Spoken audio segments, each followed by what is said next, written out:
చేస్తామండి. మీరు recording okay sure అయితే షూర్ ఓకే థ్యాంక్స్ అండి. ఓకే అండి. అందరికీ స్వాగతం. మరి మన గురువు గారు పితామహ బ్రహ్మర్షి పత్రిజీకి, స్వర్ణమాల పత్రిజీకి, మాస్టర్స్ అందరికీ కూడా మనం ఆత్మ ప్రణామాలు సమర్పించుకుంటూ ఈ యొక్క సెషన్లోకి వెళ్దాం. ఇప్పుడు సేత్ స్వరంలో 241 పేజీలోకి వచ్చాం యాక్చువల్గా. సో ఒక పారాగ్రాఫ్ ముందర నుంచి చదువుతాను. మీ గ్రహింపులోకి వచ్చిన వెలుపల నుండి చూస్తే అలాంటి వ్యవస్థలు అర్ధరహితంగా అనిపిస్తాయి. అప్పుడు ఆ వ్యవస్థ యొక్క నిశ్చితమైన నియమాలు మీకు విదితం కావు. అక్కడ ఏమేమి ఉన్నాయి, ఏంటి, మరణం తర్వాత ఆ వ్యవస్థలు ఎలా ఉంటాయి ఏంటి అనేది మనకంత తేలిగ్గా అర్థం కావు. అయితే ఆ వక్తలకు మాత్రం చాలా వ్యవస్థలలోని నియమాలు సుపరిచితాలు. ఈ వ్యవస్థలోని చాలా వాటికి మీ వాస్తవికత లాంటి వాస్తవికతతో సంబంధం ఉంటుంది. అసంఖ్యాకమైన అంతర విశ్వాలు ఉన్నాయి. చాలా ఉన్నతమైన సంపూర్ణ వికాసం చెందిన పరస్పర ప్రభావిత అంశాలు గల సమగ్రమైన చేతనకే వాటి సంపూర్ణత్వం ఎరుకలోకి రాగలదు. అంటే మనము ఎంత సమగ్రంగా ఎదిగితే అంత ఎరుకలోకి మనకి ఆ సంపూర్ణత్వం అనేది వస్తుంది. కొందరు ఉన్నాయని కొందరు లేవని ఇలా వాదన చేస్తూ ఉంటారు. బట్ మన ఎరుక పెరిగే కొద్దీ ఏది ఎక్కడ ఉంది, ఎలా ఉంది అనేది మనకి అర్థమవుతుంది. మనం ఇప్పుడు మన ద్వారా మాస్టర్స్ మాట్లాడతారు అంటే మనం కొట్టిపడేస్తాం. కానీ నిజానికి మనము మన లోపల ఉన్నటువంటి తెరవబడి ఉన్నటువంటి కిటికీల గురించి, అంటే వాళ్ళు రావడానికి మనలో నుంచి మాట్లాడడానికి కలిగిన ఉన్నటువంటి ఖాళీ ప్రదేశాలే మనకి తెలియవు, వాళ్ళకి తెలుసు. సో వాటిని ఏర్పరచుకోవడానికి మనం సంసిద్ధంగా ఉంటే ఆ ఖాళీల్లోకి వాళ్ళు వచ్చి, మనం చేసే ధ్యానాన్ని బట్టి ఆ ఖాళీలోకి వాళ్ళు వచ్చి మన ద్వారా మాట్లాడడం జరుగుతుంది. ఈ సువిశాలతలో వక్తలను స్థానికులు అనాలి. పక్కనే ఉన్న చాలా వాస్తవికత వ్యవస్థల పట్టిక ఒకటి ఉంది. దానిని ఏదో ఒక రోజు మీ అందుబాటులోకి తేగలనని ఆశిస్తున్నాను. ఇది జరగాలంటే రూబర్ట్కి చాలా కఠినమైన శిక్షణ అవసరం. రూబర్ట్ అంటే ఎవరు? ఆ రూబర్ట్ ద్వారా ఈయన మాట్లాడారు. సో ఆమె ద్వారా మాట్లాడాలి, ఆమె ఎరుకలోకి రావాలంటే ఆమెకి కఠినమైన శిక్షణ అవసరం. అంటే కఠినమైన సాధన. ఇక్కడ మనం ఎంతైతే కఠినమైన సాధన చేస్తామో ఎక్కువగా, అప్పుడు మనకు అవి ఎరుకలోకి తేవడానికి ఆ మాస్టర్స్, ఆ వక్తలు సహాయం చేస్తారన్నమాట. ఇప్పుడు మీరు అడిగిన ప్రశ్న కూడా ఇక్కడ దీనికి అనుసంధానమైంది. చూడండి, ఖచ్చితంగా అడిగారు మీరు ఇక్కడ కావాల్సిన ప్రశ్ననే. సో ఈ వ్యవస్థలలోని ఒక దాని నుండి మరో దానిలోకి కొన్ని ప్రత్యేక పరిస్థితులలో ప్రవేశించేందుకు కొన్ని కాకతాళీయమైన బిందువులు ఉన్నాయి. అది మీరు అనుకునే తలంలో విడిగా ఉండాల్సిన పని లేదనుకోండి. అవి విడిగా ఏం లేవు, మన లోపటే ఆ ఖాళీలు, ఆ బిందువులు ఉంటాయి. వీటినే నిరూపక బిందువులు అంటారు. మనం మామూలుగా ఏదైనా గీయాలి అంటే 2 బిందువులను ఆధారం చేసుకుంటేనే కదా ఒక గీత గీసేది. సో ఇక్కడ ఈ నిరూపక బిందువులు అంటే విడిగా గీయడానికి ఏమి లేవు, మన లోపట ఉంటాయి. ఆ బిందువుల మధ్యలో ఖాళీల్లో మనకి వారు వచ్చి మాట్లాడడానికి అవకాశం ఉంటుంది. ఇక్కడ ఒక మరుగుపరిచే వ్యవస్థ మరో దానిలో లీనమైపోతుంది. సో ఆ వ్యవస్థలన్నీ ఒకదానిలో ఒకటి లీనమై ఉంటాయి. మీ వ్యవస్థలో వీటిలో కొన్ని భౌగోళికంగా ఉంటాయి. అయితే అన్ని సందర్భాలలోనూ ప్రాథమికంగా కావలసినది అంతర్ముఖ చేతనే. శరీరం వెలుపలి స్థితిలోనే అలాంటి ప్రవేశాలు సాధ్యం. చూడండి, ఇప్పుడే వస్తూ మరి ఎలాంటి ప్రశ్న వేశారో ఆ ప్రశ్నకు సంబంధించినటువంటి జవాబే ఇక్కడ చక్కగా వెంటనే దానికి అనుసంధానమై ఉంది. అంటే ఎవరు సీనియర్ జూనియర్ కాదు, ఎవరు ఏదైతే వినాలో ఖచ్చితంగా అక్కడ ఉంటారు. ఎప్పుడు ఆ శక్తి స్థాయికి వస్తారో దాన్ని అడగడం జరుగుతుంది, అది అనుసంధానం అవడం జరుగుతుంది అనడానికి ఇదే ప్రత్యక్ష ఉదాహరణ. ప్రతి వారికి తమ కళలలో వక్తల వద్ద గల సమాచారం అందుబాటులో ఉంటుంది. సో ఇదంతా ఎక్కడ ఉంటుంది? కళల్లో, మన కళల్లో ఉంటుంది. అంటే ఇక్కడ కళలు అంటే ధ్యాన అనుభవాలు కూడా కళలు లాంటివే. సో కళ అంటే కలిగి ఉండడం. సో మనం కలిగి ఉన్నప్పుడే, ఎరుకతో ఉన్నప్పుడే కళ అంటే ఒక విధమైన ఎరుక కలవారమై ఉన్నప్పుడే మనము వాటిని అందుబాటులోకి తీసుకోవడం జరుగుతుంది. నిద్ర యొక్క సరళిలో పక్కనే సంభవించే చేతనా స్థితులు ఉన్నాయి. వీటిని మీ ఈఈజీ కూడా పట్టుకోలేదు. అంటే ఈ డాక్టర్లు, ఈ సైంటిస్టులు గీస్తున్నటువంటి ఈఈజీ కూడా పట్టుకోలేదు. అదే ఎలక్ట్రోకార్డియోగ్రాఫ్ అంటారు కదా, దానిలో కూడా దొరకదన్నమాట. మీ చేతన ప్రయాణించే ఆ పక్కనే ఆ వరండాలను, ఇందాక అన్నాను కదా, ఆ ఖాళీలను మరి ఏవి పట్టుకోలేవు. అది మన ఎరుకతో మాత్రమే మనం తెలుసుకోగలుగుతాం. మనం తెలుసుకోకపోయినా ఆ వక్తలకి తెలుస్తుంది. వాళ్ళు ఆ వరండాలోకి వచ్చి ఆ కిటికీలోకి వచ్చి మాట్లాడడం జరుగుతుంది. భౌతికత పట్టుకుని ఉంటే చేతనలోని భాగాలు శరీరంలో ఉన్నప్పుడు అంతర్బుద్ధిలోని ఉత్కృష్ట కేంద్రాలు ఉత్తేజితం చేయబడతాయి. అహం నుండి గైర్హాజరైన చేతన భాగపు జాడ మెదడు ద్వారా కనుగొనలేము. సో మనం మన లోపల నుంచి ఈ జరిగిపోయిన, అంటే ఆబ్సెంట్ అయిపోయినటువంటి ఆ చేతన యొక్క భాగాన్ని మనం ఈ మామూలు మెదడుతోటి కనుక్కోలేము. అందుకనే వెన్ వి బికమ్ అబ్జర్వర్, మనం ఎప్పుడైతే పరిశీలించడం మొదలు పెడతామో మైండ్ ఉండదు అక్కడ. నేను అనేది ఏదైతే ఉందో, ఆ అహం అనేది ఏదైతే ఉందో అదే నేనవుతామన్నమాట. మనం అహంకారం కాదు, ఏదైతే బ్రహ్మము అహం బ్రహ్మస్మి అంటున్నామో అదిగా మనం మిగులుతాం. మన మైండ్ అక్కడ ఉండదు ఇంకా. సో మనం అబ్జర్వర్గా ఉంటాం. దాని రాకపోకలు, మైండ్ను కూడా మనం అబ్జర్వ్ చేసే వాళ్ళం అవుతాం అనమాట. దాని రాకపోకలు ఒక నిర్దిష్టమైన సరళి కలిగి ఉన్నా కూడాను అది బయటికి వెళ్ళే సమయాన్ని ఏ విధంగానూ తెలుసుకోలేము. దాని జాడలు బయటికి రావడానికి కొంచెం ముందుగా ఏవో ఆ లక్షణాలు, ఒక సరళిని మాత్రమే ఇవ్వటం జరుగుతుంది. సో ఆ అహం నుంచి ఆ చేతన ఎలాగైతే పక్కకి జరుగుతుందో దాన్ని గుర్తుపెట్టడానికి మనకి ఎలాగైతే అవకాశం ఉండదో ఆ సమయాన్ని ఏ విధంగా మనం తెలుసుకోలేము. దాని జాడలు బయటికి రావడానికి కొంచెం ముందుగా ఆ లక్షణాల సరళి మాత్రం మనకి ఇవ్వడం జరుగుతుంది. మరి ఇది ప్రతి రాత్రి నిద్రలో జరుగుతుంటుంది. దీనిలో రెండు క్రియా ప్రదేశాలు పాలు పంచుకుంటాయి. ఒకటేమో స్తబ్దుగాను, మరోటేమో చురుగ్గాను ఉంటాయి. ఒక స్థితిలో చేతన యొక్క ఈ భాగం సమాచారం స్వీకరిస్తూ స్తబ్దుగా ఉంటుంది. తరువాతి స్థితిలో అదే చాలా చురుగ్గా తన పని ద్వారా పాలు పంచుకుంటుంది. అలా పాలు పంచుకోవటం ద్వారా ఉదాహరణలుగా అందించబడిన భావనలు స్పష్టంగా గ్రహించడం జరుగుతుంది. ఇది చాలా నిద్రలోని రక్షిత ప్రదేశం. బలవర్ధకమైన లక్షణాలు ఇక్కడే ప్రవేశిస్తాయి. అందుకనే మనం కళల్లో అయితే, మామూలుగా నిద్రపోయేటప్పుడు వచ్చే కళలు అయితే మనం మర్చిపోవడం జరుగుతుంది. అదే ధ్యానంలో వచ్చే అనుభవాలు అయితే ఎరుకతో ఉంటాం కాబట్టి గుర్తుపెట్టుకొని దాన్ని తిరిగి మనం చెప్పడానికి, ప్రజెంట్ చేయడానికి అవకాశం ఉంటుంది. కాబట్టి ఇదే సమయంలో వక్తలు బోధకులుగా, మార్గదర్శకులుగా పనిచేస్తారు. మనం ఎరుకతో ఉన్నప్పుడు ఆ టైంలోనే వాళ్ళు వక్తలు, బోధకులుగా, మార్గదర్శకులుగా పనిచేస్తారు. మనం ఇన్నర్ వాయిస్ విన్నామని అంటాము. మనం వినడమే కాదు, మన ద్వారా వాళ్ళు మాట్లాడడం కూడా జరుగుతుంది. మరి అప్పుడు శరీరం చేతన అచేతన లాంటి అహం యొక్క ఇతర పొరలు తిరిగి వచ్చినప్పుడు, అప్పుడు మరి శరీర చేతన అచేతన లాంటి అహం యొక్క ఇతర పొరలు తిరిగి వచ్చినప్పుడు ఈ సమాచారం అంతా తరచుగా వ్యాఖ్యానించబడుతుంది. అవే ఆ చేతన యొక్క ఈ అహంలోని కళలను సాధారణ బోధనల సమయంలో అర్థవంతం చేస్తూ, ఎలాగంటే ఒక నిర్దిష్ట వస్తువు పాలు పంచుకునే క్రియాశీల సూచనగా అనువదించడం జరుగుతుంది. సో మన అనుభవాల ద్వారా, ఉదాహరణ ద్వారా ఆ యొక్క చేతన అచేతన స్థితులను మనం గ్రహించుకొని ఉదాహరణలతో చెప్పడానికి వీలవుతుంది. నిద్రలో చాలా ఖచ్చితమైన, నిశ్చితమైన దశలు ఉన్నాయి. అవి అన్ని వ్యక్తిత్వానికి వివిధ సేవలు అందిస్తాయి. అవి చేతన, గ్రహింపు, క్రియల విభిన్న పొరలకు సంకేతాలు. కొన్ని భౌతిక మార్పులు, కొన్ని వయసుకు చెందిన మార్పులు వీటిని అనుసరించి జరుగుతాయి. వీటిని మనము చాలా సాధారణంగా కూడా మాట్లాడుకోవచ్చు. నిద్రలో చాలా ఖచ్చితమైన, నిశ్చితమైన దశలు ఉన్నాయి. ఏంటి? నిద్ర వస్తున్నట్టుగా ఉండడం ఒకటి, పూర్తిగా నిద్రలోకి వెళ్ళడం ఒకటి, ఆ రెండింటి మధ్యలో కలల్లో ఉండడం ఒకటి. ఇలా ప్రధానంగా 3 దశలుగా విభజించుకున్నట్లయితే నిద్ర వస్తూ వస్తూ ఉన్నప్పుడు కొంత ఎరుక ఉంటుంది. గాఢమైన నిద్రలోకి వెళ్ళినప్పుడు ఎరుక లేకుండా కళలు రావచ్చు, కళలు గుర్తుండొచ్చు, ఉండకపోవచ్చు. ఆ యొక్క ఎరుక స్థాయిని బట్టి గుర్తుండడం జరుగుతుంది. తర్వాత నిద్రలోంచి బయటకు వచ్చేటప్పుడు హఠాత్తుగా రావడం అనేది చాలా మందికి జరుగుతుంది. కానీ మనం ఈ అవేర్నెస్ తోటి ధ్యానంలో నుంచి కానీ నిద్రలోంచి కానీ వచ్చేటప్పుడు ఒకేసారి కళ్ళు తెరవకుండా నిదానంగా రావాలనేటువంటిది మనం నేర్చుకుంటాం. ఆ నేర్చుకోవడంలో ఏమవుతుంది? నిద్రలో కానీ ధ్యానంలో కానీ మనలో చేరినటువంటి శక్తి, జ్ఞానము ఏదైతే ఉందో అది డిశ్చార్జ్ అయిపోకుండా దానితో కలిసి మనం చక్కగా నిదానంగా బయటికి రావడం జరుగుతుంది. దాన్ని పంచుకోవడానికి అవకాశం కూడా మనకి ఎక్కువగా ఉంటుంది. సో అవి అన్ని వ్యక్తిత్వానికి వివిధ సేవలు అందిస్తాయి.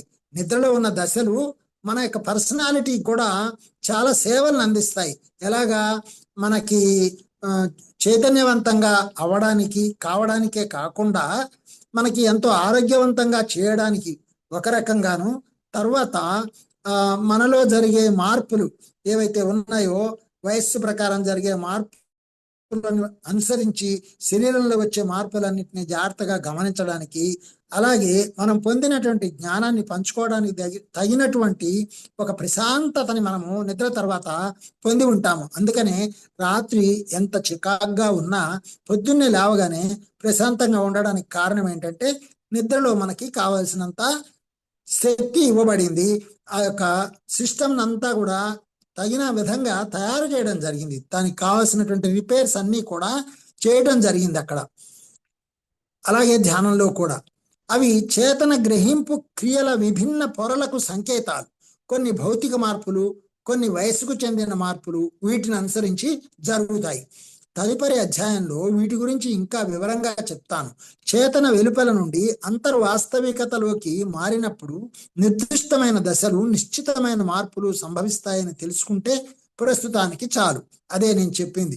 ఫస్ట్ మనం కొంచెం ఎరుకలో ఉండి దానిలోకి జారిపోయే ముందు వచ్చే మార్పుల్ని, నిద్రలోకి పడిపోయే ముందు వచ్చే మార్పుల్ని కాస్త గమనిస్తూ ఉండడము, అలాగే నిద్రలో నుంచి కలలో నుంచి బయటకు వచ్చేటప్పుడు, నిదానంగా వచ్చేటప్పుడు జరిగేటువంటి మార్పుల్ని గ్రహించగలిగితే మార్పులు జరుగుతాయి అనేది మనం తెలుసుకుంటే చాలు. ప్రస్తుతానికి ఈ మార్పులు క్రమరహితంగా జరిగేవేం కావు.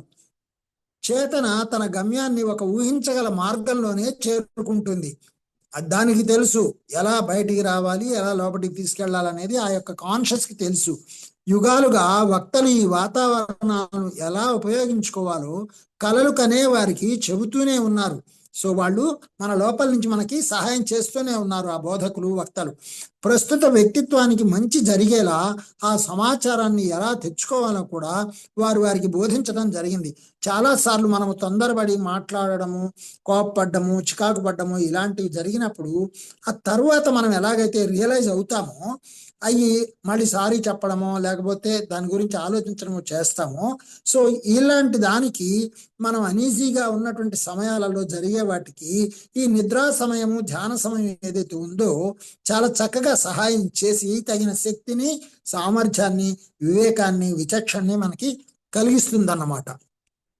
అది లోపట ఉన్నటువంటి బోధకులు, వక్తలు ఎవరైతే ఉన్నారో వాళ్ళు మనకి చేసే సహాయము అనే విషయాన్ని మనని గ్రహించుకోమని చెప్తున్నారు ఇక్కడ. కాబట్టి ఆ సమాచారాన్ని ఎలా తెచ్చుకోవాలో కూడా వారికి బోధించడం జరిగింది. ఒక వ్యక్తికి అతని ప్రవృత్తి, ప్రస్తుత లక్ష్యం మరి వికాసాన్ని అనుసరించి ఈ యాత్రల ఎరుక వివిధ స్థాయిలలో ఉండవచ్చు. ఉదాహరణకు కొందరికి చక్కని గుర్తు తెచ్చుకోగల శక్తి ఉంటుంది. అయితే తరచుగా వారు చేతన యొక్క ఆలోచనలతో ఆ అనుభవాన్ని తప్పుగా వ్యాఖ్యానించుకుంటారు. సో ఏదైనా కల వచ్చినా, ఏదైనా అనుభవం వచ్చినా మనకున్నటువంటి శక్తి స్థాయిని బట్టి ఆ గుర్తు తెచ్చుకోవడంలోనూ వాటిని వ్యాఖ్యానించుకోవడంలోనూ మనకి ఇప్పుడున్నటువంటి నాలెడ్జ్ తోటి మనం చేస్తూ ఉంటాం, మన మనసుతోటి మనం చేస్తూ ఉంటాం. అలాంటప్పుడు చాలా మంది మాస్టర్స్ని అడుగుతుంటారు, నాకు ఈ అనుభవం ఎందుకు వచ్చింది, నాకు కళ ఇలా వచ్చింది, దీని అర్థం ఏంటి, దీన్ని మీరు చెప్పండి అని మాస్టర్స్ని అడుగుతూ ఉంటారు. దయచేసి అలా అడగకూడదు అన్నది చాలా ప్రధానమైన విషయం. ఎందుకంటే అడిగితే అసలు పొందిన వారికే అర్థం కానిది ఎదుట ఉన్నవారు వ్యాఖ్యానం వక్రీకరించబడుతుంది. అది ఇంకో తప్పుదారి పట్టే అవకాశం ఎక్కువ ఉంటుంది. అందువల్ల ఎవరికి వారు చాలా జాగరూకతతో, ఎరుకతో దాన్ని వ్యాఖ్యానించుకోవాలి లేదా తెలుసుకోవాలి. ఆ గ్రహింపు శక్తిని పెంచుకోవాలి, ఎందుకు వచ్చింది ఈ అనుభవము అనేది. అందుకనే మనం ఎక్కువ వెయిట్ చేయాలి. అది మనలో ఫ్రూట్ఫుల్గా, ఫలవంతంగా దాని యొక్క అనువాదం మనకు అందాలంటే. కొందరికి చక్కని గుర్తు తెచ్చుకోగల శక్తి ఉంటుంది. అయితే తరచుగా వారు చేతన యొక్క ఆలోచనలతో ఆ అనుభవాన్ని తప్పుగా వ్యాఖ్యానించుకుంటారు, మనం బయటి ఆలోచనలతోటి.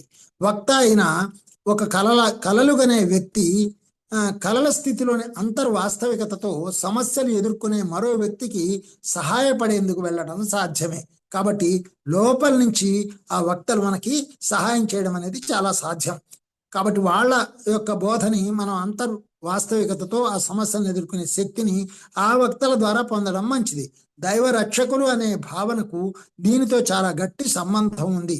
భౌతిక వాస్తవికతలోను వాతావరణంలోను అభౌతిక చట్టాలు సృష్టించగల ఒక వక్త ఒక వాస్తవికతలో ఎంత ఫలప్రదంగా ఉంటాడో మరో వాస్తవికతలోను అంతే ఫలప్రదంగా ఉంటాడు. సో మన ప్రపంచంలో మనకి సహాయం చేసే వక్తలు చాలా చక్కగా సహాయం చేస్తూ ఉంటారు. అందుకే మొన్న మనం మాట్లాడుతూ ఉండగానే చెప్పబడింది ఒక మంచి విషయం, దాన్ని బాగా గుర్తుపెట్టుకోవాలి. తర్వాత నేను దాన్ని షార్ట్ టైం చేసి కూడా అందరికీ పంపించాను. ఏంటి అంటే, కూటస్థములో కూడి ఉండుట వలన కూడు యొక్క తినే పరిస్థితి తగ్గుతుంది అని, కూడు యొక్క అవసరం తగ్గుతుంది అని. అలా కూటస్థము అంటేనే ఒక కలయిక ఉన్నటువంటి స్థానం, గొప్ప చక్రం, ఆజ్ఞా చక్రం. ఎక్కడైతే అక్కడ మనం ఎక్కువసేపు ఆగినప్పుడు మనకి ఏ ఆహారాన్ని ఆత్మపరంగా పొందాలో అది మనకి ఎక్కువగా అందుతున్నప్పుడు ఈ బయటి ఆహారం కూడంటే మనం తినే భోజనం ఏదైతే ఉందో దాని యొక్క అవసరం తగ్గుతుంది అనే వాక్యం చెప్పబడింది. ఇది ఎవరు చెప్పారు? నేను కాదు, నా అంతర్వక్త నాకు ఇచ్చినటువంటి సందేశము. అలాగ మనం ధ్యానం చేస్తున్నప్పుడు మాట్లాడుతున్నప్పుడే మన ద్వారా కూడా ఆ వక్తలు అలాంటి సందేశాలని ఉన్న బలంగా మెరుపుల్లా అందించే అవకాశం కూడా ఉంటుంది. అలా ఎంతో ఫలప్రదంగా ఉంటాడు ఆ వక్త. చాలా మంది చిత్రకారులు, కవులు, సంగీతజ్ఞులు ఇలా వక్తలుగా ఉంటారు. సో ఇప్పుడు ఈ కవిత్వం చెబుతున్న ఈ మాధవరావు కూడా ఒక వక్తగా ఉంటాడన్నమాట. సో వీడి ద్వారా ఆ వక్తలు మాట్లాడతారు. వీడు కేవలం నిమిత్త మాత్రుడు. వీరు ఒక ప్రపంచాన్ని మరో ప్రపంచ పరంగా అనువదిస్తూ అభౌతిక నిర్మాణాలను రెండిట్లో ఏర్పరుస్తారు. ఈ నిర్మాణాలను ఒకటి కంటే ఎక్కువ వాస్తవికతల నుండి చూడవచ్చు. సో అందుకనే చాలా మల్టీ డైమెన్షనల్ గా వీటిని వాళ్ళు ప్రజెంట్ చేయడం జరుగుతుంది. మరి మీ ఎరుకలో లేని, మీరు దృష్టి సారించలేని ఎన్నో రకాల దశలు మెలకువ స్థితిలోని చేతనకు ఉన్నాయి. అసలు ఇలా మనం కళ్ళు తెరుచుకుని ఉన్నప్పుడే మన ఈ చేతనకే ఎన్నో రకాల మనం దృష్టి సారించలేనటువంటి, పెట్టలేనటువంటి రకాల దశలు ఎన్నో ఉన్నాయి. మనం అనుకుంటున్నాం, కానీ మనం చాలా మల్టీ డైమెన్షనల్ గా పనిచేస్తున్నాం కళ్ళు తెరిచి కూడా అనే విషయం మన ఎరుకలోనే ఉండదు. ప్రతి దశకు తన స్థితిగతులు తనకు తెలుసు, కానీ ఆ దశకు మాత్రం దాని స్థితిగతులు దానికి తెలుసు. అది ఒక విభిన్నమైన వాస్తవికతతో పరిచయం కలిగి ఉంటుంది. అది ఎప్పుడూ దాని పని అది చేస్తూనే ఉంటుంది. ఆ పరిచయంతో ఆ కోణంలో అది పనిచేస్తూనే ఉంటుంది ఆ స్థితి. ప్రస్తుతం మీరు ఒకప్పటి కేంద్రీకృతమైన చేతనను కలిగి మీ మొత్తం గుర్తింపులోని ఇతర భాగాలు చురుకుగా పాలు పంచుకున్న చేతన యొక్క ఇతర దశలలోని మీ అనుభవానికి ఆ మీను అడ్డుతెరగా వేస్తారు.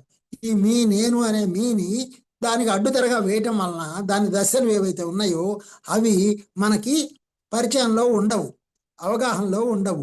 మీరు మీ సొంత వాస్తవికతలు ఏర్పరచుకున్నట్లే చేతన యొక్క ఈ ఇతర దశలు వాటి పాత వాస్తవికతలను సృష్టించుకుంటాయి.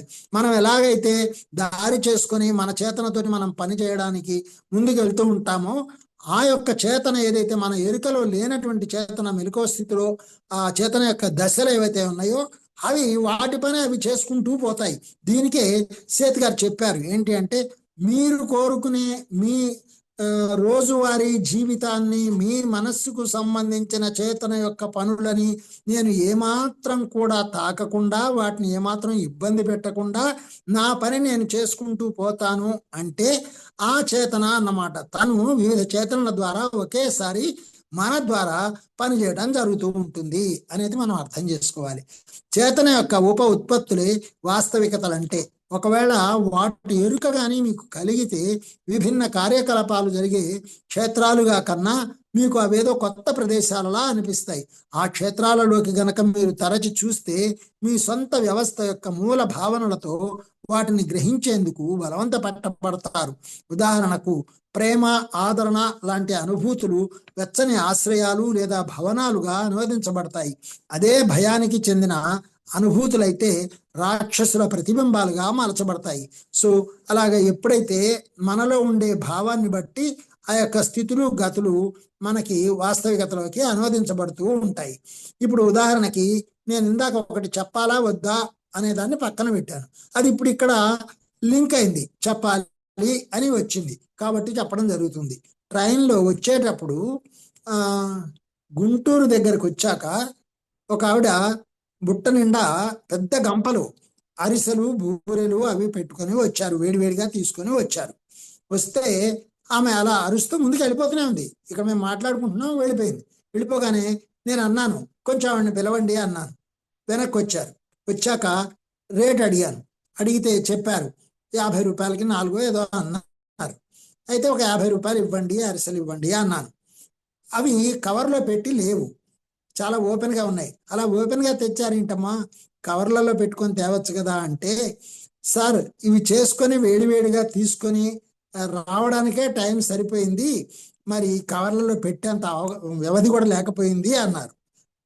అయితే నేను అక్కడికి వెళ్ళినప్పుడు ఆవిడని పిలిచే ముందర నేను ఇక్కడ మాట్లాడిన మాట ఏంటి, అరే మనం తీసుకోకుండా వారిని పంపించేశాము, ఎంతమంది తీసుకుంటారో తీసుకోరో తెలియదు, బట్ వారు ఎంత ప్రేమగా వాటిని తీసుకొచ్చారో, మరి వాటిని తినే ప్రాప్తం ఎంతమందికి ఉందో నాకైతే తెలియదు, నాకు తినాలనిపిస్తుంది, మామూలుగా తినాలని లేదు, ఆ ప్రేమతోటి అవి తీసుకోవాలనిపిస్తుంది అన్నాను. అంటే అప్పుడు పిలిచారు. వాళ్ళు వచ్చాక 50 రూపాయలు ఇవ్వమంటే ఆవిడ 100 రూపాయలు ఇచ్చారు. అదేంటమ్మా అని కూడా అనలే నేను. 100 రూపాయలు ఇచ్చేసి అవి తీసుకొని పక్కన ఉన్న వాళ్ళకి చెరొకటి ఇచ్చి నేను ఒకటి తిన్నాను. ఎందుకు చెప్తున్నానంటే, ఇక్కడ ఆ ప్రేమ, ఆదరణ లాంటి అనుభూతులు వెచ్చని ఆశ్రయాలు లేదా భవనాలుగా అనువదించబడతాయి. అక్కడ వారు పడ్డ కష్టము, మరి ఆ యొక్క అమాయకత, చెమటలు కారుతూ వచ్చి మరి అంత వేడివేడిగా తీసుకొని వచ్చి అందించాలని వచ్చిన దాంట్లో ఆమె సంపాదించాలనుకునే దానికంటే అది ఆ రుచిని అందరికీ పెట్టాలనేటువంటి ప్రేమ కనబడింది నాకు. తిన్న తర్వాత కూడా అసలు ఇంతవరకు నా జీవితంలో ఎప్పుడూ అంత రుచికరమైన, నోట్లో పెట్టుకుంటే కరిగిపోయే అంత రుచికరమైన అరిసెలు నేను తినలేదు. అసలు అంత అద్భుతంగా తీసుకొచ్చారు. అంతేకాదు, ఇవాళ రేపు స్వగృహాలు వాటిలో వీటిలో చేసినవి కూడా అసలు వాటి ముందు దిగదుడిపే, ఎందుకు పనికిరావు. వాటిని చూస్తే మనం ఆహా ఓహో అనుకుంటే, మరి నిజంగా ఆ యొక్క ప్రేమని మనం ఎప్పుడైతే పొందుతామో మనకు కూడా ప్రకృతి నుంచి ఆ ప్రేమ అలా మన దగ్గరికి వస్తుంది అనడానికి ఒక చిన్న ఉదాహరణ ఇది. నాకు చాలా ఆనందం అనిపించింది. సో అలా ఏంటంటే, మన దగ్గర అది పొంగి పొరలినప్పుడు అవి ఆ భవనాలుగా అనువదించబడతాయి. మనలో ఆ ప్రేమ భవనం ఏర్పడింది మనకు తెలియదు, అది చాలా ముఖ్యమైనది. అదే భయానికి చెందిన అనుభూతులు అయితే రాక్షసుల ప్రతిబింబాలుగా మలచబడతాయి. అదే భయం అయితే, అమ్మో కవర్లు లేకుండా తెచ్చారు బాబోయ్, ఏం తింటాం, ఎలా ఉంటాయి, ఇవాళ రేపు పరిస్థితులు ఎలా ఉన్నాయి, వాతావరణం ఎలా ఉంది, అలా ఉంది, ఈ తుఫాన్లు గొడవలు, దీంట్లో దుమ్ములు ధూళి ఎన్ని పడతాయో, అన్ని వచ్చి ఇలా అమ్ముతారేంటి అనే ఫీలింగ్ ఉంటే అది కొనలేము. అయినా తినాలనే కోరికతో దాన్ని కొన్నప్పుడు అక్కడ రాక్షస యొక్క ప్రతిబింబాలు కనపడతాయి. ఇక్కడే రెండూ ఉన్నాయి చూడండి. యద్భావం తద్భవతి అంటే నీవు ఎంత ధ్యానం చేస్తే అంత ప్రేమపూర్వకంగా తయారయ్యి ఆ రుచి అందులో మీకు వడ్డించబడుతుంది. అలాగే ఇంకా గట్టిగా చెప్పాలంటే, నిజానికి ఈ నీళ్ళన్నీ కలుషితం అది ఇది అని మాట్లాడతారు కదా, ఆ నీళ్లు చేతిలోకి తీసుకొని ధ్యానం చేసి చక్కగా వాటిని అన్నిటిని కూడా సజలాలుగా మార్చుకొని తాగొచ్చు.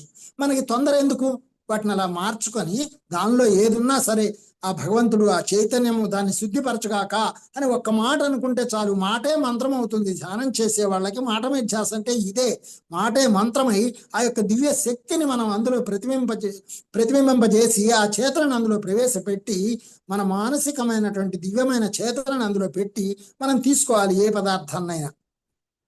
ఒక్కోసారి మెలకువ స్థితిలో వ్యక్తిత్వం సహజ ప్రేరణతో గేర్లు మార్చి అకస్మాత్తుగా కొన్ని క్షణాల పాటు మరో ప్రపంచంలోకి అడుగు పెట్టడం జరుగుతుంటుంది. అప్పుడు అన్వయం కుదరక కంగారు పడటం జరుగుతుంది. ఇది శిక్షణతో కావాలని చేసేవారు ఉన్నారు. మరి అయితే వారు తరచుగా తమ స్వీయ చేతన యొక్క విలువలతోనే వారు పొందే అనుభవాలను వ్యాఖ్యానించుకుంటారని గ్రహించలేరు.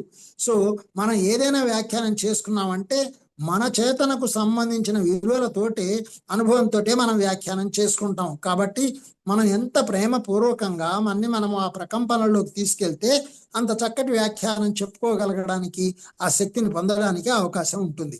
మరి ఇదంతా ఏదో గోప్యంగా జరిగేదేమీ కాదు, అలా కనిపిస్తుంది అంతే. నా లోపల నాకు తెలియకుండానే జరిగింది అని మనం అనుకుంటాం, ఎందుకంటే మనం ఎరుకలో లేం కాబట్టి. కానీ నిజానికి అది అలా కనిపిస్తుంది. దాదాపు ప్రతి వ్యక్తి చేతనతో ఒక వింతైన అనుభవం పొందినవాడే. అంతేగాక వారి ఉత్కృష్ట అనుభవం ఈ భౌతిక వాస్తవికతకు పరిమితమైనది కాదని అంతర్బుద్ధికి తెలిసిన వాడే. కళలలో చాలా భాగం అంతకుముందు వెళ్ళి వచ్చిన యాత్రల్లోంచి తెచ్చుకున్న చలనం ఉన్న పోస్ట్ కార్డు లాంటిది. అయితే చాలా మటుకు మర్చిపోతారు. మీ చేతన మళ్ళీ భౌతిక వాస్తవికతను సంతరింపజేసుకుంది. నిజానికి ఇక్కడ మనం అవతరించడానికి కూడా మనం ఒక పోస్ట్ కార్డు లాగా పోస్ట్ చేసుకున్నాం. ఇక్కడ మన శరీరం ఒక పోస్ట్ కార్డు లాంటిదే నిజానికి. దీని మీద మనం తిరిగి రాసి ఉన్న దాన్ని చదువుకోవడము, మరి మార్చుకోవాల్సిన దాన్ని మార్చుకోవడము, పోస్ట్ కార్డ్ అనుకోవచ్చు, లేకపోతే ఒక చిప్ అనుకోవచ్చు, ఏదనుకున్నా కానీ దాంట్లో కావాల్సిన సవరణలు చేసుకోవడానికి తెచ్చుకున్నటువంటి ఒక వ్యవస్థ ఇది ఈ శరీరం. ప్రతి కణంలో అనేక మార్పుల్ని చేసుకోగలిగిన శక్తి ఈ యొక్క చేతనకు ఉంది. కళ లోతైన అనుభవాన్ని గుర్తించదగిన ఆకారాలలోకి అనువదించే ఒక యత్నం. కళ అంటే ఏంటి? లోతైనటువంటి మన అనుభవాన్ని గుర్తించదగిన ఆకారాలలోకి అనువదించే ఒక యత్నం, ఒక ప్రయత్నం. కాబట్టి మనము మన యొక్క కళలన్నింటినీ కూడా మన అనుభవాల లోపల నుంచి బయటికి తీసుకొచ్చి సాకారం చేసుకుంటున్నాం. ఆకారంలోకి తీసుకొస్తున్నాం అంటే సాకారం చేసుకొని నిజం చేసుకుంటున్నాం. కొన్ని కావట్లేదని బాధపడుతున్నాం, కానీ ఏవైతే జరగాలో అవి చక్కగా జరుగుతూనే ఉన్నాయి. కళలలోని ప్రతిబింబాలు ఒక రహస్య సమాచారాన్ని దాచుకుంటాయి. వాటిలో దాగి ఉండి చదవడానికి వీలుపడని సంఘటనలకు అవి సంకేతాలై ఉంటాయి. అవి ఎందుకని అలా ఉంటాయి అంటే మనం ఆ శక్తి స్థాయిని సాధించినప్పుడు మాత్రమే అవి ఓపెన్ అవుతాయి మనకి. వక్తలు కళలు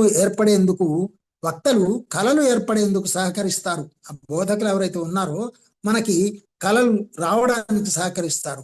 అవి నిజానికి ఒక విధమైన బహుళ కొలతల కళాత్మక ఉత్పత్తులు.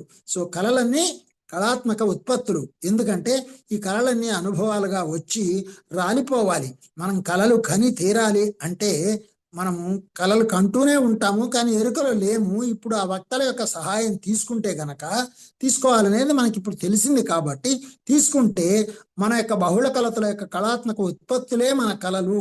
మల్టీ డైమెన్షనల్ ఉత్పత్తులు అన్నమాట. అనేక కొలతలు కలిగి ఉన్నటువంటి వాటిని మనం ఇక్కడ నిజం చేసుకుంటాం. ఒకటి కన్నా ఎక్కువ వాస్తవికతలలో ఉండే ఆ కళల ఫలితాలు మీ పరంగా వాస్తవంగా ఉన్న చేతన వివిధ దశలలోకి చొచ్చుకుపోతాయి. అంటే నేను అనుకోలేదు ఇలా జరుగుతుంది అని మనం ఎన్నోసార్లు అనుకుంటూ ఉంటాం. సో మనకి తెలియకుండా మనలో ఉన్నటువంటి ఆ కళలు సాకారం అవుతున్నప్పుడు మనం అనుకోలేదు అనుకుంటాము. అనుకోకుండా ఎన్నో కలిసి వస్తాయి అన్నమాట. అనుకోకుండా ఎన్నో దూరం కూడా అవుతాయి. సో దగ్గరకు వచ్చేవైనా దూరంగా వెళ్ళేదైనా సాకారమై అది వెళ్ళిపోయింది. ఇది కొత్తది వచ్చింది అంటే సాకారమై వచ్చింది. వచ్చేది కూడా వెళ్ళిపోయేదే, కాకపోతే ఇప్పుడు కావాలనుకునేది వస్తుంది, అక్కర్లేనిది వెళ్ళిపోతుంది అన్నది మన ఎరుకలోకి వస్తుంది. వాటిల్లో ఇది వస్తే ఏంటనమాట అర్థం? సో అంతా ఒక కళే. ఈ కళలో ఏది ఎప్పుడు రావాలో అప్పుడు వస్తుంది, ఎప్పుడు పోవాలో అప్పుడు పోతుంది. మనము సాక్షి భూతులము, ఆ భూతాలము. సో భూతము అనగా ఆ యొక్క ప్రాణం కలిగినటువంటి వాళ్ళము. వాటిల్లో జీవించి ఉన్నవారు, మరణించిన వారు అంతా పాలు పంచుకుంటారు. ఆ అనుభవాల్లో జీవించి ఉన్నవాళ్ళు ఉంటారు, మరణించిన వాళ్ళు కూడా ఉంటారు ఆ కళల్లో. ఈ కారణంగానే ఉత్తేజాలు, జ్ఞానోదయాలు చాలా తరచుగా కళల స్థితిలో భాగంగా ఉన్నాయి. ఉత్తేజాలైనా జ్ఞానోదయాలైనా కళల స్థితిలో భాగంగానే ఉన్నాయి. అంటే కళలు నిరర్ధకాలు కాదు. కళల్లో ఎంతో పని జరుగుతోంది. అనేక వాస్తవికతల్లో ఈ యొక్క నేను పని చేస్తోంది అనడానికి రుజువే ఆ కళలు. భౌతిక దృష్టి కేంద్రీకరణ నుండి విడివడి వక్తలను వినేందుకు మీరు ఒక మంచి స్థితిలో ఉన్నారు. ఇప్పుడు మీరు భౌతిక దృష్టిని కేంద్రీకరణ నుంచి వచ్చేసి, అంటే ఈ శరీరమే నేను అనేటువంటి ఈ పనులన్నింటినీ పక్కకు పెట్టి ఈ నేను పక్కకు జరిపి మన యొక్క వక్తలను వినడానికి మనం మంచి స్థితిలో ఉన్నాం. అందుకే మనం ఇప్పుడు ఇది చదువుకుంటున్నాం, వింటున్నాం, ఆ యొక్క ప్రకంపనలలోకి వెళ్తున్నాం, ఆ జ్ఞానాన్ని మనం పొందుతున్నాం. వారి సూచనలను అనువదించుకునేందుకు, ప్రతిబింబాల సృష్టిని సాగించేందుకు, మరి భౌతిక శరీరం ఆరోగ్యంగా కొనసాగడానికి అనుసరించాల్సిన పద్ధతులలో మార్గనిర్దేశం పొందేందుకు ఉపయోగించుకునే విధంగా.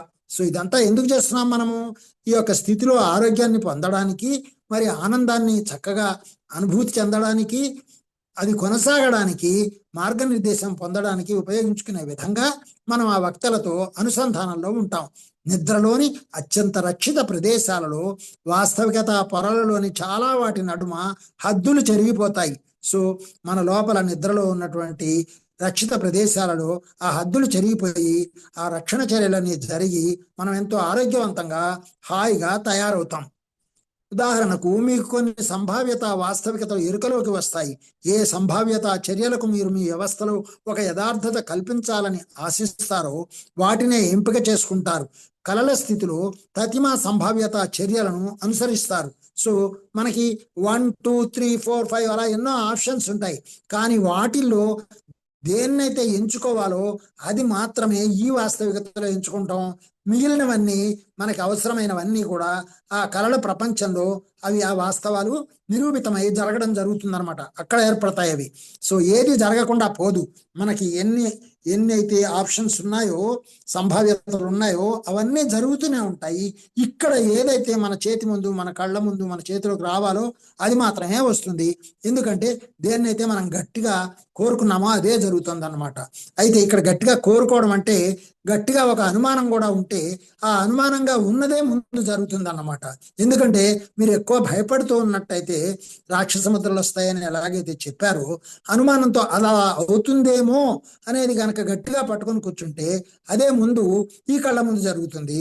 నిజంగా మంచి జరగాల్సింది ఏదైతే ఉందో అలా జరగలేదే అని మనం బాధపడేది కళల స్థితిలో జరుగుతుంది. కానీ ఎవరైతే గట్టిగా ఇక్కడ నాకు ఇది జరుగుతుంది, ఇది వస్తుంది, ఇది నేను సాధిస్తాను అని ఎవరైతే అనుకుంటారో వాళ్ళకి చాలా చక్కగా జరుగుతుంది. నాకు మొన్న ఒక నెల్లూరు కుర్రవాడు కలిశాడు. అతను ICW సిఏ అతను. ఎంత గొప్ప మాస్టర్ అంటే, నేను అతను పడుకుంటాను, మీరు కొంచెం ఇటు వస్తే నేను అటు పడుకుంటాను అని అడిగాడు నన్ను. అడిగితే పడుకుంటారా? పడుకోవడానికి కుదరదండి, మీరు ఒక పని చేయండి, అలా కూర్చొని కళ్ళు మూసుకొని చేతుల్లో చేతులు పెట్టుకొని కాళ్ళు ఇలా క్రాస్ చేసుకొని మీరు కళ్ళు మూసుకొని మీ యొక్క బొట్టు పెట్టుకునే జాగాలో గమనిస్తూ కూర్చోండి, మీకు 5 నిమిషాల్లో నిద్ర వస్తుంది అని చెప్పారు. అసలు సీరియస్ గా మళ్ళీ రివర్స్ లో ఒక్క మాట చెప్పకుండా ఇమ్మీడియట్ గా అలా కూర్చునిపోయాడు. అతను కూర్చొని ఒక 3 నిమిషంలోనే మెల్లగా కళ్ళు తెరిచి, బాబాయ్ ఇక్కడ నొప్పి వస్తుందండి అన్నాడు బొట్టు పెట్టుకునే జాగాలో. ఎస్, వెరీ గుడ్, చాలా బాగా జరిగింది అని చెప్పిన తర్వాత దాదాపు గంట సేపు అతను మన ధ్యానానికి సంబంధించినటువంటి జ్ఞానం అంతా తీసుకోవడం. అయితే ఇదంతా ఎందుకు చెప్తున్నానంటే, అతనికి ఒక ప్రశ్న వేశాను, ఏంటండి ఇప్పటి వరకు అన్నీ మీరు అనుకున్నవే జరిగాయా అని.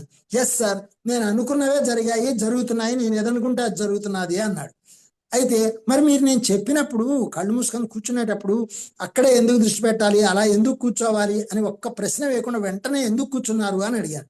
అడిగితే ఆయన ఒక మాట అన్నాడు, పెద్ద సార్ చెప్తుంటే దాంట్లో ఏదో ఉంది, దాన్ని పొందాలి, తెలుసుకోవాలి అనుకున్నాను సార్, అంతే, అంతకంటే నేను రివర్స్ లో ఆలోచించను అన్నాడు. సో ఎవరు ఎంత స్ట్రాంగ్ గా తీసుకుంటే అంత చక్కగా ఆ ఫలితాలు ఉంటాయి. ఏదో పాజిటివ్ ఆర్ నెగిటివ్ ఏముందో చూద్దాం, అసలు నిజంగా ఉందా ఇందులో, ఏమొస్తుంది, నిద్ర వస్తుందా 5 నిమిషాల్లో, చూస్తా, ఎలా రాదు, ఆయన అంటున్నాడు వస్తుందా రాదా, రాకపోతే చూడాలి ఈ సంగతి అని కూడా అనుకోవచ్చు.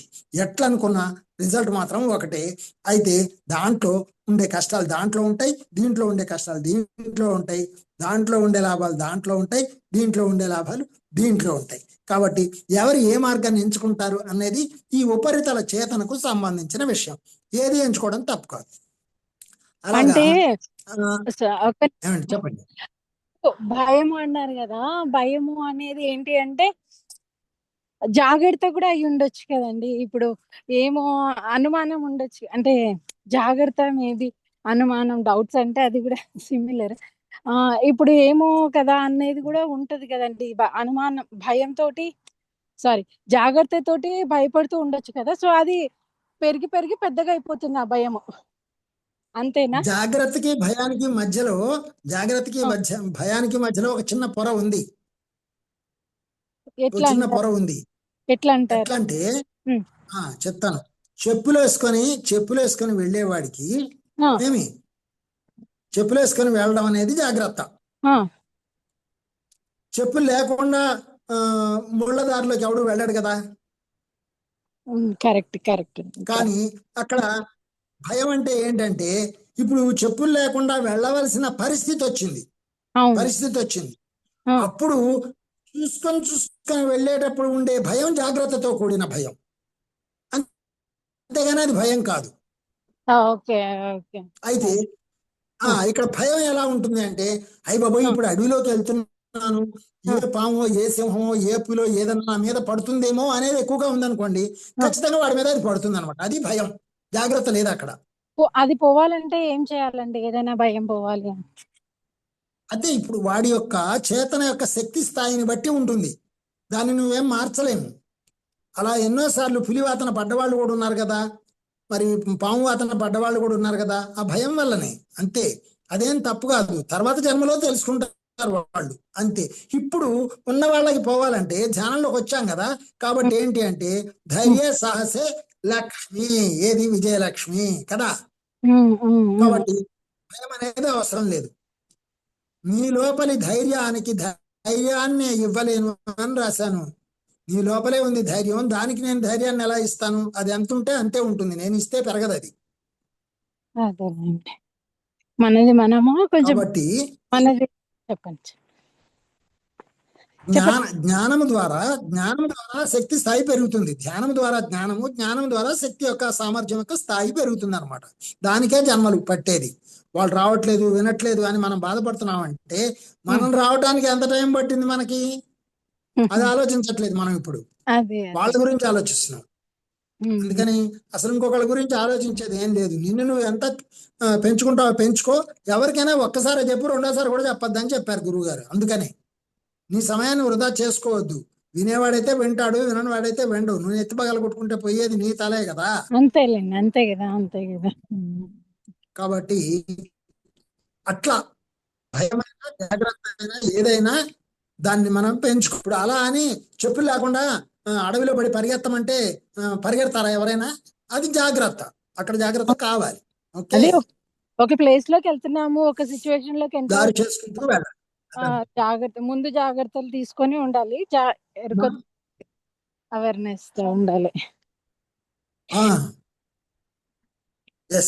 ఓకే. చీకట్లో వెళ్ళేటప్పుడు టార్చ్ లైట్ లేకుండా వెళ్ళడం ఏంటి? టార్చ్ లైట్ అనేది జాగ్రత్త కోసం కదా. అంతే అంతే అండి. అర్థమైందండి? అర్థమైంది. అంటే భయం అంటే ఏదైనా చేయడానికైనా కొంచెం ధైర్యం ఉండాలి కదా, కొంచెం భయపడతాం కదా. కొందరు అయితే ఓపెన్ గానే మాట్లాడగలుగుతారు, ఏదైనా చేయగలుగుతారు, మనం కొందరం చేయలేం కదా. అలా చెయ్యాలి అంటే ఏం చెయ్యాలి అన్నట్లు అడుగుతున్నాను. భయం పెరిగితే అనుమానం కింద మారుతుంది. జాగ్రత్త ఉంటే గనక భయం పోతుంది. అదనమాట. సరైన జాగ్రత్త తీసుకుంటే భయం ఉండదు. మరో ఉదాహరణ చెప్పాలంటే, ఇప్పుడు ట్రైన్కి టికెట్ తీసుకున్నాం, లేటుగా బయలుదేరి అందుతుందో అందదో అంటే అందకపోవడానికే ఛాన్స్ ఎక్కువ ఉంటుంది కదా. అప్పుడు భయపడటం వల్ల కూడా ఉపయోగం ఏం లేదు కదా. అప్పుడు జాగ్రత్త తీసుకొని ముందుగా బయలుదేరాలి. అది అంటే ఇప్పుడు చూడండి, దానికి ఆల్రెడీ మనం టికెట్ తీసుకున్నాం కాబట్టి, సో దాని ప్రకారం మనం వెళ్తున్నాము, అలా అనట్లేదు. ఇప్పుడు కొన్ని సిచ్యువేషన్స్ ఉంటాయి, కొందరు ఈజీగా హ్యాండిల్ చేయగలుగుతారు. అంటే వాళ్ళ కొందరికి కంట్రోలింగ్, దాన్ని ఏమంటారు, ఏదైనా చేయగలిగే ఇది ఉంటది. కొందరికి సేమ్ టాలెంట్ ఉన్నా కూడా ఆ ఎమోషన్స్ ని బ్యాలెన్స్ చేయలేకపోతుంటాం కదండి. ఇప్పుడు భయం ఒక్క నిమిషం.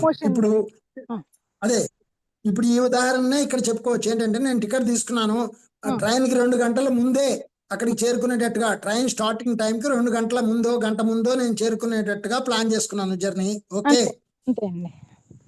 గంట ముందు నేను స్టేషన్ లో ఉండాలి, ట్రైన్ స్టార్ట్ అవడానికి గంట ముందు స్టేషన్ లో ఉండాలని నేను ప్లాన్ చేసుకుంటే, మధ్యలో ట్రాఫిక్ జామ్ అయింది, లేకపోతే సడన్ గా వర్షం వచ్చింది, లేకపోతే అక్కడ ఏదో యాక్సిడెంట్ అయింది, సంథింగ్ అయింది, ఆ గంట కూడా దాటిపోయింది. గంట ముందు ఉండాలనుకున్నది 5 నిమిషాల ముందు చేరుకోగలిగాను నేను చివరికి అనుకుందాం, ఒక ఉదాహరణ. ఈ గంట నుంచి 5 నిమిషాల ముందు చేరుకునే మధ్యలో టెన్షన్ ఉంటుంది కదా, ఒకటి చేరుకుంటానో లేదో అనేది వస్తుంది కదా, భయము అనుమానము ఇవన్నీ వస్తాయి కదా. ఈ భయాన్ని అనుమానాన్ని వినండి, జాగ్రత్తగానండి. ఈ భయాన్ని అనుమానాన్ని అధిగమించాలంటే పోతే పోని కొంపలంటుకు పోయేది ఏంటంట, ఇప్పుడు ట్రైన్ వెళ్ళిపోతే నేను వెళ్ళకపోతే అక్కడ చచ్చిపోతాడా? ఓకే, అది రావాలి ధైర్యం. అది ఏంటంటే స్థిత ప్రజ్ఞత. అంటే నేను పై స్థిత ప్రజ్ఞత గురించి మాట్లాడుతున్నాను, లోపల స్థిత ప్రజ్ఞత కాదు. అంతరంగ స్థిత ప్రజ్ఞత వేరు. ఈ పై స్థిత ప్రజ్ఞత అనేది ఎరుకతోటి ఇప్పుడు ఏంటట ఏమవుతుందట అనేటువంటి ఈజీగా తీసుకునే తత్వం రావాలన్నమాట. అది ధ్యానం చేస్తున్నప్పుడు బాగా పెరుగుతుంది. ఎంత ధ్యానం చేస్తే అంత బాగా పెరుగుతుంది ఆ సమస్యను ఎదుర్కొనే శక్తి. సాధారణంగా మనకి రాదు ఆ పరిస్థితి, వస్తే మాత్రం రాదు అని గట్టిగా అండర్లైన్ చేసుకోకూడదు. రావచ్చేమో అనేది మన లోపల ఎక్కడో ఉండడం వల్లే వస్తుంది అది. అదే అండి, లైఫ్ మనం ఏం చేసామో తెలియదు కదా పూర్వజన్మలో. ఎప్పుడు దాన్ని ఎలాంటి ఎదుర్కొనే శక్తి నీకు ఉందా లేదా అనేది నీకు టెస్ట్ లాగా వచ్చే అవకాశం ఉంటుందన్నమాట.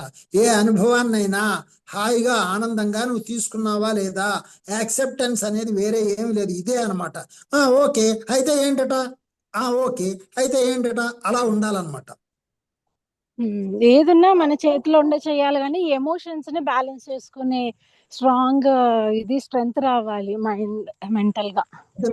అయితే ఇంపార్టెన్స్ ఉండాలి అక్కడ, టైం కల్లా అందుకోవాలి అనేది ఏదైతే ఉందో అది టెన్షన్ దానికి కారణం ఏంటంటే మీరు ఇంపార్టెన్స్ దానికి ఎక్కువ ఇవ్వడం వల్ల. క్యాజువల్ గా మీరు ఉంటే అన్ని జరిగిపోతాయి అనమాట.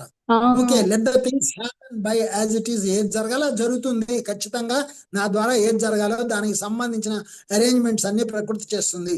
ఇలా ఒకసారి నిజానికి మీకు చెప్తున్నా, అర్ధరాత్రి బయలుదేరినప్పుడు ట్రైన్ కోసము, రాత్రి 11 గంటలకు ట్రైన్ అయితే నేను 11:45కి స్టేషన్కి వెళ్ళాను. నేను వెళ్ళిన తర్వాత 15 నిమిషాలకు కదిలింది ట్రైన్. అంటే ఏంటనమాట, అంటే ఒకసారి ట్రైన్స్ కూడా అంటే లేట్. ఏంటనమాట, అంటే మీకు ఆశ్చర్యకరమైన విషయం ఏంటంటే నాకు వచ్చిన మెసేజ్ ఏంటంటే నువ్వు వచ్చేదాకా ట్రైన్ కదలదు అని మెసేజ్ వచ్చింది నాకు. Nice nice. సో మనకి ఎప్పుడైతే మనము ఆ యొక్క శక్తి స్థాయిని పెంచుకొని ఉంటామో మనకు ఆ మెసేజెస్ కూడా ఆటోమేటిక్గా వస్తాయి. అలాగే అయితే ఏంటట, పోతే పోని ఇప్పుడేం కొంపలంటూ పోలే అని కూడా వస్తుంది. అప్పుడు ట్రైన్ నిజంగా వెళ్ళిపోతుంది. నేను ఇప్పుడు ఇక్కడ మాట్లాడుతున్నది కేవలం ఒక ట్రైన్ గురించే కాదు, ఏదైనా సరే ఏదైనా సరే దానికి మనం అప్లై చేసుకోవచ్చు. ఓకేనా? అదే, థ్యాంక్స్ అండి, థ్యాంక్స్ అండి. ఓకే, సో అలాగా మీరు ఇలా అడుగుతుంటే మాత్రం చెప్పడానికి ఆటోమేటిక్గా మాస్టర్స్ కనెక్ట్ అయిపోయి మాట్లాడిస్తారు. అది అనుభవాలు కూడా అలా ఉన్నాయి కాబట్టి మీకు అందుతుంది, అది అందులో సందేహం లేదు. చేతన విభిన్న దశలలో లేదా స్థాయిలలో విభిన్నమైన ఘటనలను దర్శిస్తుంది. వీటిని గ్రహించేందుకు ఒక స్థాయి నుండి మరో స్థాయికి మీ ఏకాగ్రతను మార్చుకోవడం మీరు నేర్చుకోవాలి. ఇప్పుడు నేను చెప్పిందే మొత్తం ఇక్కడ 2 మాటల్లో చెప్పారు ఆయన. చూడండి, ఒక స్థాయి నుండి మరో స్థాయికి మీ ఏకాగ్రతను మార్చుకోవడం మీరు నేర్చుకోవాలి. అంతే. అయితే ఏంటట అనేటువంటి స్థితిని మనం పొందాలి. చేతన యొక్క ఈ దశలను సూక్ష్మమైన రసాయనిక విద్యుత్ అయస్కాంత మార్పులు అనుసరిస్తాయి. ఈ దశలన్నింటినీ కూడా అసలు ఎంత సైన్స్ అండి, ఎంత స్పిరిచువల్ సైన్స్ ఉంది, ఎంత చక్కగా ఆయన టెక్నికల్ పదాలతో మనకి సాంకేతికమైన భావాలతో మనకు అందిస్తున్నారు. చూడండి, చేతన యొక్క ఈ దశలను సూక్ష్మమైన రసాయనిక విద్యుదయస్కాంత మార్పులు అనుసరిస్తాయి. మనలో ఉన్నటువంటి ఎలక్ట్రోమాగ్నెటిక్ అండ్ కెమికల్ రియాక్షన్స్ అనేవి మనలో జరుగుతుంటాయి. ఆయన చంద్రబోస్ రాశాడు ఒక పాట, అంటే అదేంటి కెమిస్ట్రీ ఏంటో తెలుసా అని ఒక పాటలో ఉంటుంది కదా. సో కాబట్టి మనలో జరిగే కెమిస్ట్రీ మనకు తెలియదు అనమాట, దాన్ని మనం చూడాలి. సో శరీరం లోపల కూడా నిజంగా ఈ కణాలు కణాలు కాదురా బాబు, ప్రతి కణం ఒక మహా విశ్వమై మరొక కణంతో కనెక్ట్ అయ్యి ఆ రెండు ఎంతగా మాట్లాడుకొని ఆ అనుసంధానం చెంది మనం ఇలా పనిచేయడానికి సహకరిస్తున్నాయో, ఒక్కొక్క కణానికి మనం ఎంత రుణపడి ఉంటామో, అవి మన కోసం ఎలా చచ్చిపోతున్నాయో, ఎలా తిరిగి పుడుతున్నాయో నిజంగా చూస్తే ఆశ్చర్యం వేస్తుంది. శరీరం లోపల కూడా ఉత్తేజ స్రావాల ఉత్పత్తిలోను, మెదడులోని 3వ పొర వెనుక భాగపు ప్రక్రియల్లోనూ కొన్ని భౌతిక మార్పులు జరుగుతుంటాయి. మెడుల్లా బ్లాంగేటా ఆ యొక్క వెనుక భాగంలో మనకి శక్తి స్థానంలో, దాని ప్రవాహంలో ఏ మార్పులు జరుగుతుంటాయో. అందుకే నేను అంటాను, చెప్పాను మొదట్లోనే ఓషో గారిని చదివినప్పుడు ఒక విషయం చెప్పాను, ఏంటంటే ఆయన మెడలో మనకి సెకనుకి 24 కదలికలు ఉంటాయట. మన మెడలో ఏ పని చేస్తున్నా సెకండ్లో 24 సార్లు కదులుతుంది. అలాంటి దాన్ని మనం పడుకుంటే ఏం చేస్తున్నాం అన్నమాట, తల ఆన్ చేస్తున్నాం కదా. తల ఆన్ చేయడం వల్ల, అందుకే అంటాను నేను, చాలా ఆశ్చర్యకరమైనటువంటి సంఘటన విషయం ఏం జరుగుతుందంటే, మనం ఎక్సర్సైజులు అన్నీ ఎప్పుడు చేస్తున్నాం, మనం నిద్రపోయి లేచాక చేస్తున్నాం. ఎందుకని, నిద్రలో మనం అవేర్నెస్ లో ఉండట్లా. అందుకని మొత్తం వాటిని స్వాధీనంలోకి తెచ్చుకోవడానికి పాపం ఈ కణాలన్నింటినీ మనం చాలా కష్టపెట్టి మెలికలు తిప్పి వాటి ఫ్లోని మనం సరి చేసుకుంటున్నాం. అప్పటిదాకా అవి అలా పడి ఉండి చాలా బాధపడుతూ ఉంటాయి ఫ్రీగా వదిలేయలేదని. కాబట్టి అన్ని భాగాలని మీరు కూర్చోబెట్టినా పడుకోబెట్టినా మెడని మాత్రము తలని మాత్రం వెనక ఆంచద్దు అని చెప్పడానికి కారణం అదే. తలని ఎప్పుడైతే మీరు ఆంచారో అప్పుడు ఆ ప్రవాహాలు అనేవి దెబ్బతింటాయి, సరిగ్గా జరగవు. కాబట్టి తల వెనక ఆంచకుండా కూర్చోవడం. దీనికి ఉదాహరణ నేను ఎప్పుడు చెప్తాను. ఎప్పుడైనా శివుణ్ణి మీరు తల వెనక ఆంచుకొని వీపంతా ఆంచుకొని కూర్చున్న శివుడి విగ్రహాన్ని కానీ ఫోటోని కానీ మీరు ఎప్పుడైనా చూసారా? ధ్యానంలో ఉండేవాడు ఎవడు తల కానీ వీపు కానీ ఆంచకూడదు అనేది గుర్తుపెట్టుకోవాలి. అప్పుడే ధ్యానంలో ఆ ప్రవాహాలు సరిగా జరిగి ఆ అవేర్నెస్ మనం పొందడం జరుగుతుంది. కుర్చీలో కూర్చోండి, కింద కూర్చోండి, మంచం మీద కూర్చోండి, గోడకు ఆనుకొని కూర్చోండి అని సార్ ఇచ్చారు. ఓకే, గోడకు ఆనుకొనైనా కూర్చోండి, కానీ మాత్రము నడుము వరకే ఆంచండి. మధ్యలో కావాలంటే ఒక చిన్న దిండు పెట్టుకోండి, అప్పుడు వీపు మొత్తం ఆనుకోకుండా ఉంటుంది. నడుము వరకు ఆనుకునేలాగా పెట్టుకొని. ఇది చెప్పడానికి కారణం ఏంటంటే మన దీంట్లో ఏదంటే వైఎస్ఎస్ దాంట్లో కృష్ణుడి యొక్క ఫోటో ఉంటుంది, మీరు చూసినట్టయితే తెలుస్తుంది. కృష్ణుడు వెనక ఒక రౌండ్ లాంటిది పెట్టి ఉంచుతారు. అది మన కోసమే అలా ఆ బొమ్మని క్రియేట్ చేశారు. అసలు కృష్ణుడు అసలు ఏం పెట్టుకోడు నిజానికి, కానీ మన కోసం మన ధ్యానంలో ఉన్నప్పుడు వెనక ఆనుకోకండ్రా అని చెప్పడానికి వాళ్ళు ఆ బొమ్మని క్రియేట్ చేయడం జరిగింది. కాబట్టి మన కోసం మనం ఎన్నో క్రియేట్ చేసుకున్నాం, వాటిని చక్కగా జ్ఞానవంతంగా ఉపయోగించుకుందాం. శరీరం లోపల ఉత్తేజ స్రావాల ఉత్పత్తిలోను మెదడులోని 3వ పొర వెనుక భాగం ప్రక్రియల్లోనూ కొన్ని భౌతిక మార్పులు జరుగుతుంటాయి. ఇప్పుడు మధ్యలో అడిగినట్టే మీకు ఎప్పుడైనా ఆపాలనిపిస్తే ఆపచ్చు, ఎవరైనా అడగచ్చమ్మా మధ్యలో కూడా, నో ప్రాబ్లం ఏం లేదు. ఏదైనా డౌట్ వస్తే అడగండి. మరి మీరు ప్రయాణించే చేతన యొక్క వివిధ దశలను గమనించకుండానే సాధారణంగా మెలకువ స్థితిలో నుంచి మీరు నిద్రలోకి జారుకుంటారు. సో మనం నిద్ర వస్తున్నప్పుడు మీరు కనుక గమనిస్తే కళ్ళజోడు ఉన్న వాళ్ళకి బాగా తెలుస్తుంది, కళ్ళజోడు కూడా బరువు అయిపోతూ ఉంటుంది. కొంతమంది కళ్ళజోడు తీసి పక్కన పెట్టే స్థితిలో కూడా ఉండరు, అలాగే పడుకుంటారు. నేను చాలా మందిని అంటాను, ఏంటి మీరు నిద్రపోయేటప్పుడు వచ్చే కళలు కనబడవనా కళ్ళజోడు పెట్టుకున్నారు అని జోక్ చేస్తూ ఉంటాను. కాబట్టి ఏంటంటే నిద్ర వచ్చే ముందు మనకు ఆ ఎరుక జరగాలి. అసలు ఆ నిద్ర అలా వచ్చేదాకా పడుకోకూడదు కూడా. నిజానికి నిద్ర కోసమని పడుకోకూడదు, నిద్రని రానివ్వండి. ఆ రెప్పల మీద దాన్ని వచ్చి కూర్చొనివ్వండి, దాన్ని గమనించండి, అప్పుడే మెల్లగా దానిలోకి వెళ్ళండి. అప్పుడు కూడా కొంచెం జరుగుతావా అని అడగండి. అది జరిగితే ఓకే, జరగకపోతే మాత్రం దాన్ని రానివ్వండి. జరపడానికి ప్రయత్నం చేయడమే అసలు ధ్యానం అంటే, నిద్రని పక్కకు జరపడమే అని పరమహంస యోగానంద గారు చెప్తారు. కాబట్టి నిజానికి ఆ దశలు చాలా ఉన్నాయి. మొట్టమొదటగా వివిధ స్థాయిల సహజ ప్రేరణతో చేతన అంతర్ముఖం అవుతుంది. భౌతిక సమాచారానికి దూరంగా, రోజువారీ ఆందోళనలకు మరి బాధలకు దూరంగా అప్పుడిక మీ మెలకువ నిద్రావస్థలకు ఒక అభేద స్థాయి ఏర్పడి మీరు స్తబ్దుగా ఉన్న, తెరుచుకొని ఉన్న స్వీకర్తగా పనిచేస్తారు. అప్పుడు మీకు చాలా సులువుగా భావప్రసరణ, దివ్యదృష్టి సంబంధిత సందేశాలు అందుతాయి. అదే ధ్యాన స్థితి అన్నమాట. కాబట్టి రోజువారీ ఆందోళనలకు బాధలకు దూరంగా అప్పుడు మన చేతన పక్కకు జరుగుతుంది ఆ నిద్ర వచ్చే సమయంలో. అలాగే ధ్యానంలో కూడా కూర్చోగానే మనకి ఆలోచనలు, ఈ యొక్క కుటుంబ సమస్యలు ఇవన్నీ పక్కకు జరిగిపోయి ఒక చక్కటి బరువెక్కిన స్థితి, ఒక తేలికైన స్థితి, రకరకాల స్థితులు ఆ చేతన మనకి కల్పిస్తూ ఉంటుంది. మీ చేతన తేలిపోతున్న భావన కలుగుతుంది. వివిధ భౌతిక అనుభూతులు ఒక్కోసారి పెద్దగా అయిపోతున్న విధంగాను. ఇలా జరగడానికి కారణం ఏంటి? యద్భావం. మనము దాని పట్ల ఎంత ఈ పై చేతనను కనెక్ట్ చేసి ఉంటామో, ఈ భావం ప్రకారం బాగా కనెక్ట్ అవడం జరిగి ఆ అంతరంగ ప్రసరణలు అనేవి సహాయం చేస్తాయి. ఒక్కోసారి పడిపోతున్న మాదిరిగాను మీకు కలుగుతాయి. మిమ్మల్ని మీరు పట్టుకునే సమయానికి ఉండే లక్షణాలే ఈ 2 అనుభూతులు. సరిగ్గా అదే సమయంలో మీరు ఆ అభేద ప్రదేశం ఎరుక కలిగి కొన్ని సంబంధిత అనుభవాలను భౌతికంగా అనువదిస్తారు. ఇప్పుడు మీకు ఒక చిన్న ఉదాహరణ, నాకు జరిగిన అనుభవం గుర్తు చేస్తాను. ఏంటంటే ఓషో గారి యొక్క జీవిత చరిత్ర అనే పుస్తకాన్ని నేను మొదటి భాగం తీసుకొని మంచం మీద కూర్చొని చదువుతున్నాను. ఒక 10 పేజీలు చదివేసరికి నాకు ఒక మత్తు లాంటిది వస్తున్నట్టు అనిపించి పుస్తకాన్ని పక్కన పెట్టి అలా జారిపోయి పడుకున్నాను. పడుకోగానే శిరస్సులోని బ్రహ్మరంధ్రం ద్వారా మరి ఒక వెండి కాంతి ధార, బాగా ఇంతలా ఉన్న కాంతి ధార 15-20 నిమిషాల పాటు ప్రవాహం జరిగింది. జరిగిన తర్వాత ఆటోమేటిక్గా నిదానంగా దాంట్లోంచి బయటకు వచ్చి లేచి కూర్చోవడం జరిగింది. అంటే ఏంటనమాట, అప్రయత్నంగా మనతో మాస్టర్స్ కనెక్ట్ అయ్యి మనకు ఆ కాస్మిక్ ఎనర్జీని ఇవ్వడం జరుగుతుంది. ఎప్పుడు ఈ యొక్క చేతనని మనం కనెక్ట్ చేసినప్పుడు, ఇందులో ఏముంది, నేను తెలుసుకోవాలి, నాకు కావాలి అనే ఈ మానసిక చేతనని, ఆ ఉపరితల చేతనని మనం కనెక్ట్ అయినప్పుడు ఆటోమేటిక్గా మన యొక్క భక్తి అంటే ఇదనమాట, మన యొక్క ప్రపత్తి. అప్పుడు మనకి ప్రపత్తి అంటే దాని యొక్క ఉత్పత్తి ఏదైతే ఉందో అది మనకి జరుగుతుంది అనమాట. భక్తి ప్రపత్తులు అంటే అవి, భక్తిని బట్టి ప్రపత్తి అనమాట. కాబట్టి మనకు అలాగా రావడం జరుగుతుంది అనమాట. అలాంటి అనుభవాలు ఎంతో మంది పొందడం జరుగుతుంది. ఎంత అమాయకంగా ఉంటే అంత గొప్పగా.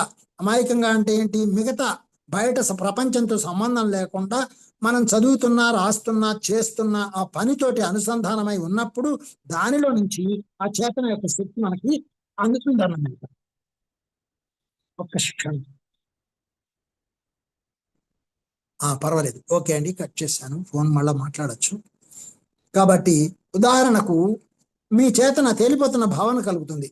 ఉదాహరణకు పెద్దగా అయిపోతున్నట్లు అనిపించే అనుభూతి అభౌతిక విస్తృతికి భౌతిక వ్యాఖ్యానమే. పడిపోతున్నట్లు అనిపించే అనుభూతి చేతన శరీరంలోకి అకస్మాత్తుగా తిరిగి రావడానికి భౌతిక వ్యాఖ్యానం. సో అలాగా చేతన వెళ్ళిపోతున్నట్టుగా, తిరిగి వస్తున్నట్టుగా, బరువెక్కుతున్నట్టుగా, తేలిపోతున్నట్టుగా రకరకాల అనుభవాలను మనం పొందడం జరుగుతుంది. మరి ఈ స్థితి వ్యవధి కొన్ని క్షణాలు, ఒక అరగంట పాటు అలా తిరిగి రావటం, ఇది చేతనకు ఒక కుదుపు తట్టుకునే, ఊతం ఇచ్చే, మరి వ్యాకోచించే దశ. ఈ సమయంలో ఇచ్చే సూచనలు చాలా ఫలవంతం అవుతాయి.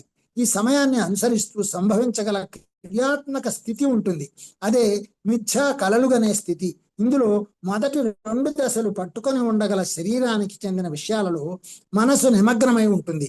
ఇప్పుడు మీకు కళ వచ్చేటప్పుడు, అంటే ఇది ప్రాక్టికల్గా ఒక ఉదాహరణ, కళ వచ్చేటప్పుడు మనం కళలోనే ఉంటాము, అదే నిజం అనుకుంటాం. కానీ ఇప్పుడు నేను కలగంటున్నాను, ఈ కళని నేను చూడాలి, ఏం జరుగుతుందో, నా కళని నేను సినిమాలా చూడాలి అని అనుకోగలమా? దానికోసం సాధన జరగాలి. నా కళని నేను సినిమాలా చూడాలి అంటే ఎరుకతో చూడాలి అని అర్థం. సినిమాని ఎలా చూస్తాం మనం? తెలివితో చూస్తాం. సో కళని కూడా తెలివితో చూడాలి. అయితే అది ఎప్పుడు వస్తుంది అంటే ఇంటర్లింక్ అనమాట. ఈ జీవితాన్ని జరుగుతున్న ప్రతిదీ కూడా ఒక కళలో భాగమే. ఇదంతా కళలో భాగమే. కళ అంటే ఏంటి అసలు? ఇలా వచ్చి అలా మాయమైపోయేది కదా. సో గత క్షణం మళ్ళీ రాదు కదా, కాబట్టి గత క్షణం అంతా కలే కదా. సో ఎప్పటికప్పుడు ప్రతి క్షణం కలలో కరిగిపోతోంది. కాబట్టి ఇదంతా ఒక కలే అనే ఎరుక ఉంటే అసలైన కళని కూడా నిజమైన సినిమా లాగా చూడగలుగుతాం. ఇంత ఎరుకతోటే చూడగలుగుతాం. ఆ అనుభవాన్ని మనం పొందగలుగుతాం అనేక సార్లు. మరి ఈ స్థితి వ్యవధి అలా ఉంటుంది. ఇవి శరీరానికి చెందిన విషయాలలో మనస్సు నిమగ్నమై ఉంటుంది. ఇవే గనక బలంగా జరిగితే వ్యక్తి మేల్కోవచ్చు. ఇది చాలా స్పష్టమైన మరి గాఢమైన దశ. అయితే ఇది చాలా సంక్షిప్తంగా ఉండే దశ. మరో అభేద సంబంధిత పొర వచ్చేస్తుంది. ఈసారి నిశ్చయంగా అది ప్రతిబింబాలతో, సంభాషణలతో, మరి స్వరాల పరంగా గుర్తింపబడుతుంది.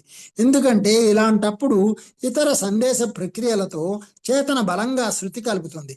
వీటిల్లో చాలా తమ పట్ల ప్రత్యేక శ్రద్ధ కోసం పోటీ పడవచ్చు. మరి ఈ సమయంలో శరీరం ప్రశాంతంగా ఉంటుంది. సో శరీరం ఎంత హాయిగా ఉంటుంది అంటే దీనికి ఉదాహరణ ఏంటి అంటే నేను నా అనుభవాలు ఎందుకు చెప్తానంటే, మనము సూక్ష్మ శరీర స్థితిని పొందినప్పుడు ఈ శరీరము చాలా తేలిగ్గా ఉంటుంది. జరుగుతున్న అనుభవాలకి నవ్వుకుంటూ ఉంటాము, వాటిని చూస్తూ ఉంటాము. చాలా అద్భుతంగా ఉంటుంది ఆ అనుభవం. అలాగే ధ్యానంలో కూర్చున్నప్పుడు ఒకసారి ఒక మాస్టర్ ముసుగేసుకుని వచ్చి నిన్ను చంపేస్తాను అంటే వాడికి జవాబు లోపల నుంచే చెప్పడం జరిగింది, నువ్వేం చంపలేవు, నేను ధ్యానంలో ఉన్నాను అని. అంటే నేను ఆత్మస్థితిలో ఉన్నాను, ఆత్మకు మరణం ఎక్కడుందిరా, నువ్వు ఎవరిని చంపుతావు అని వాడికి ఉల్టా ప్రశ్న వేయడం జరిగింది. కాబట్టి అది ఎరుక అంటే. సో ధ్యానానుభవాలన్నీ అంత ఎరుకని మనకు కలిగిస్తాయి. అవే కళలు కూడా అలా కలిగించాలి అంటే కళల్ని కూడా మనము ధ్యాన స్థితిలో చూడడానికి ఎక్కువగా కూర్చొని కలగనమంటాను నేను. వ్యక్తి ఈ అంతర్గత ఉత్తేజ కారకాల్లో ఏదో ఒక దాన్ని అనుసరించి చేతన యొక్క లోయల్లోకి వెళ్తాడు. అక్కడ తను అందే సందేశాలను కాంతి కలలుగా ఏర్పరచుకుంటాడు.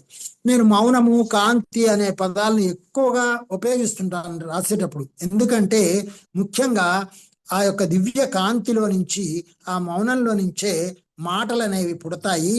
ధ్వనులు, ప్రకంపనలన్నీ కూడా ఆ యొక్క శూన్యంలో నుంచి, ఆ దివ్య కాంతిలో నుంచి వచ్చేవే.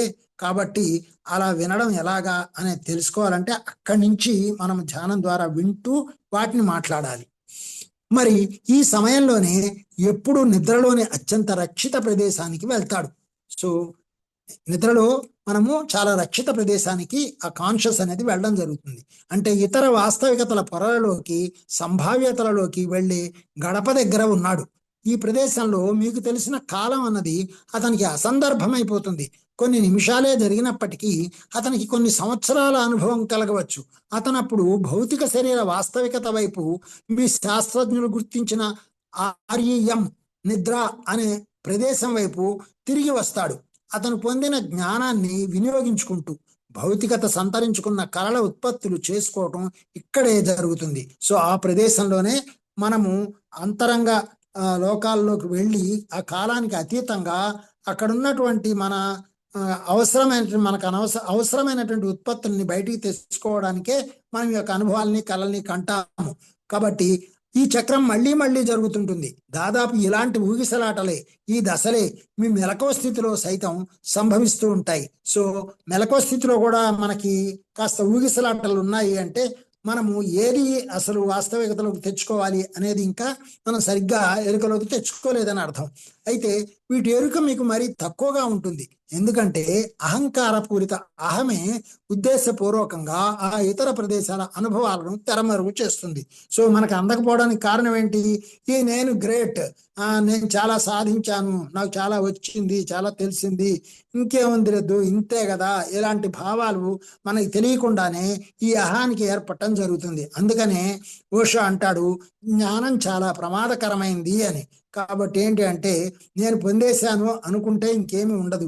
ఇంకేంటి, what next, what next, what next అనే క్వశ్చన్ ఎప్పుడు ఉండాలి. తర్వాత ఏంటి, ఇంకా ఏంటి, ఇంకా ఏంటి, ఇంకా ఎరగవలసింది ఎంతో ఉంది, దీని తర్వాత ఏంటి, దీని తర్వాత ఏంటి అనడానికి ఒక చిన్న ఒక వాక్యంలో కథ ఏంటి అంటే, ఒక కుర్రవాడు తండ్రిని అడుగుతాడు, నాన్న మనమందరము ధ్యానం చేస్తున్నాము, శివుడు ఎందుకు ధ్యానం చేస్తున్నాడు, మనం శివుడి కోసం ధ్యానం చేస్తే శివుడు ఎవరి కోసం ధ్యానం చేస్తున్నాడు అని అడుగుతాడు. అంటే ఏంటంటే మనం అందరం శివుడి యొక్క స్థితిని పొందడానికి చేస్తే శివుడు దానికంటే పైనే ఉంది, అది తెలుసుకోవడానికి చేస్తాడురా, కాబట్టి దానికి అంతం లేదు అని చెప్తాడు. కాబట్టి ఎప్పటికప్పుడు కూడా ఆ తర్వాత ఏంటి అనేది ఆ ఎదుగుదల. అందుకనే మనం చెప్పుకున్నాం, ఎన్లైటన్మెంట్ అంటే ఏంటంటే it is a continuous process. Enlightenment అనేది వచ్చి ఆగిపోయేది కాదు. బల్బు, వెలుగుతూ ఉన్న బల్బు స్విచ్ చేస్తే వెలుగుతుంది, తర్వాత స్విచ్ తీసేస్తే ఆరిపోతుంది. కానీ ఆ స్విచ్ వరకు వచ్చే కరెంటుని ఎవరు ఆపగలరు? కరెంట్ ఉన్నంతసేపు ఉంటుంది.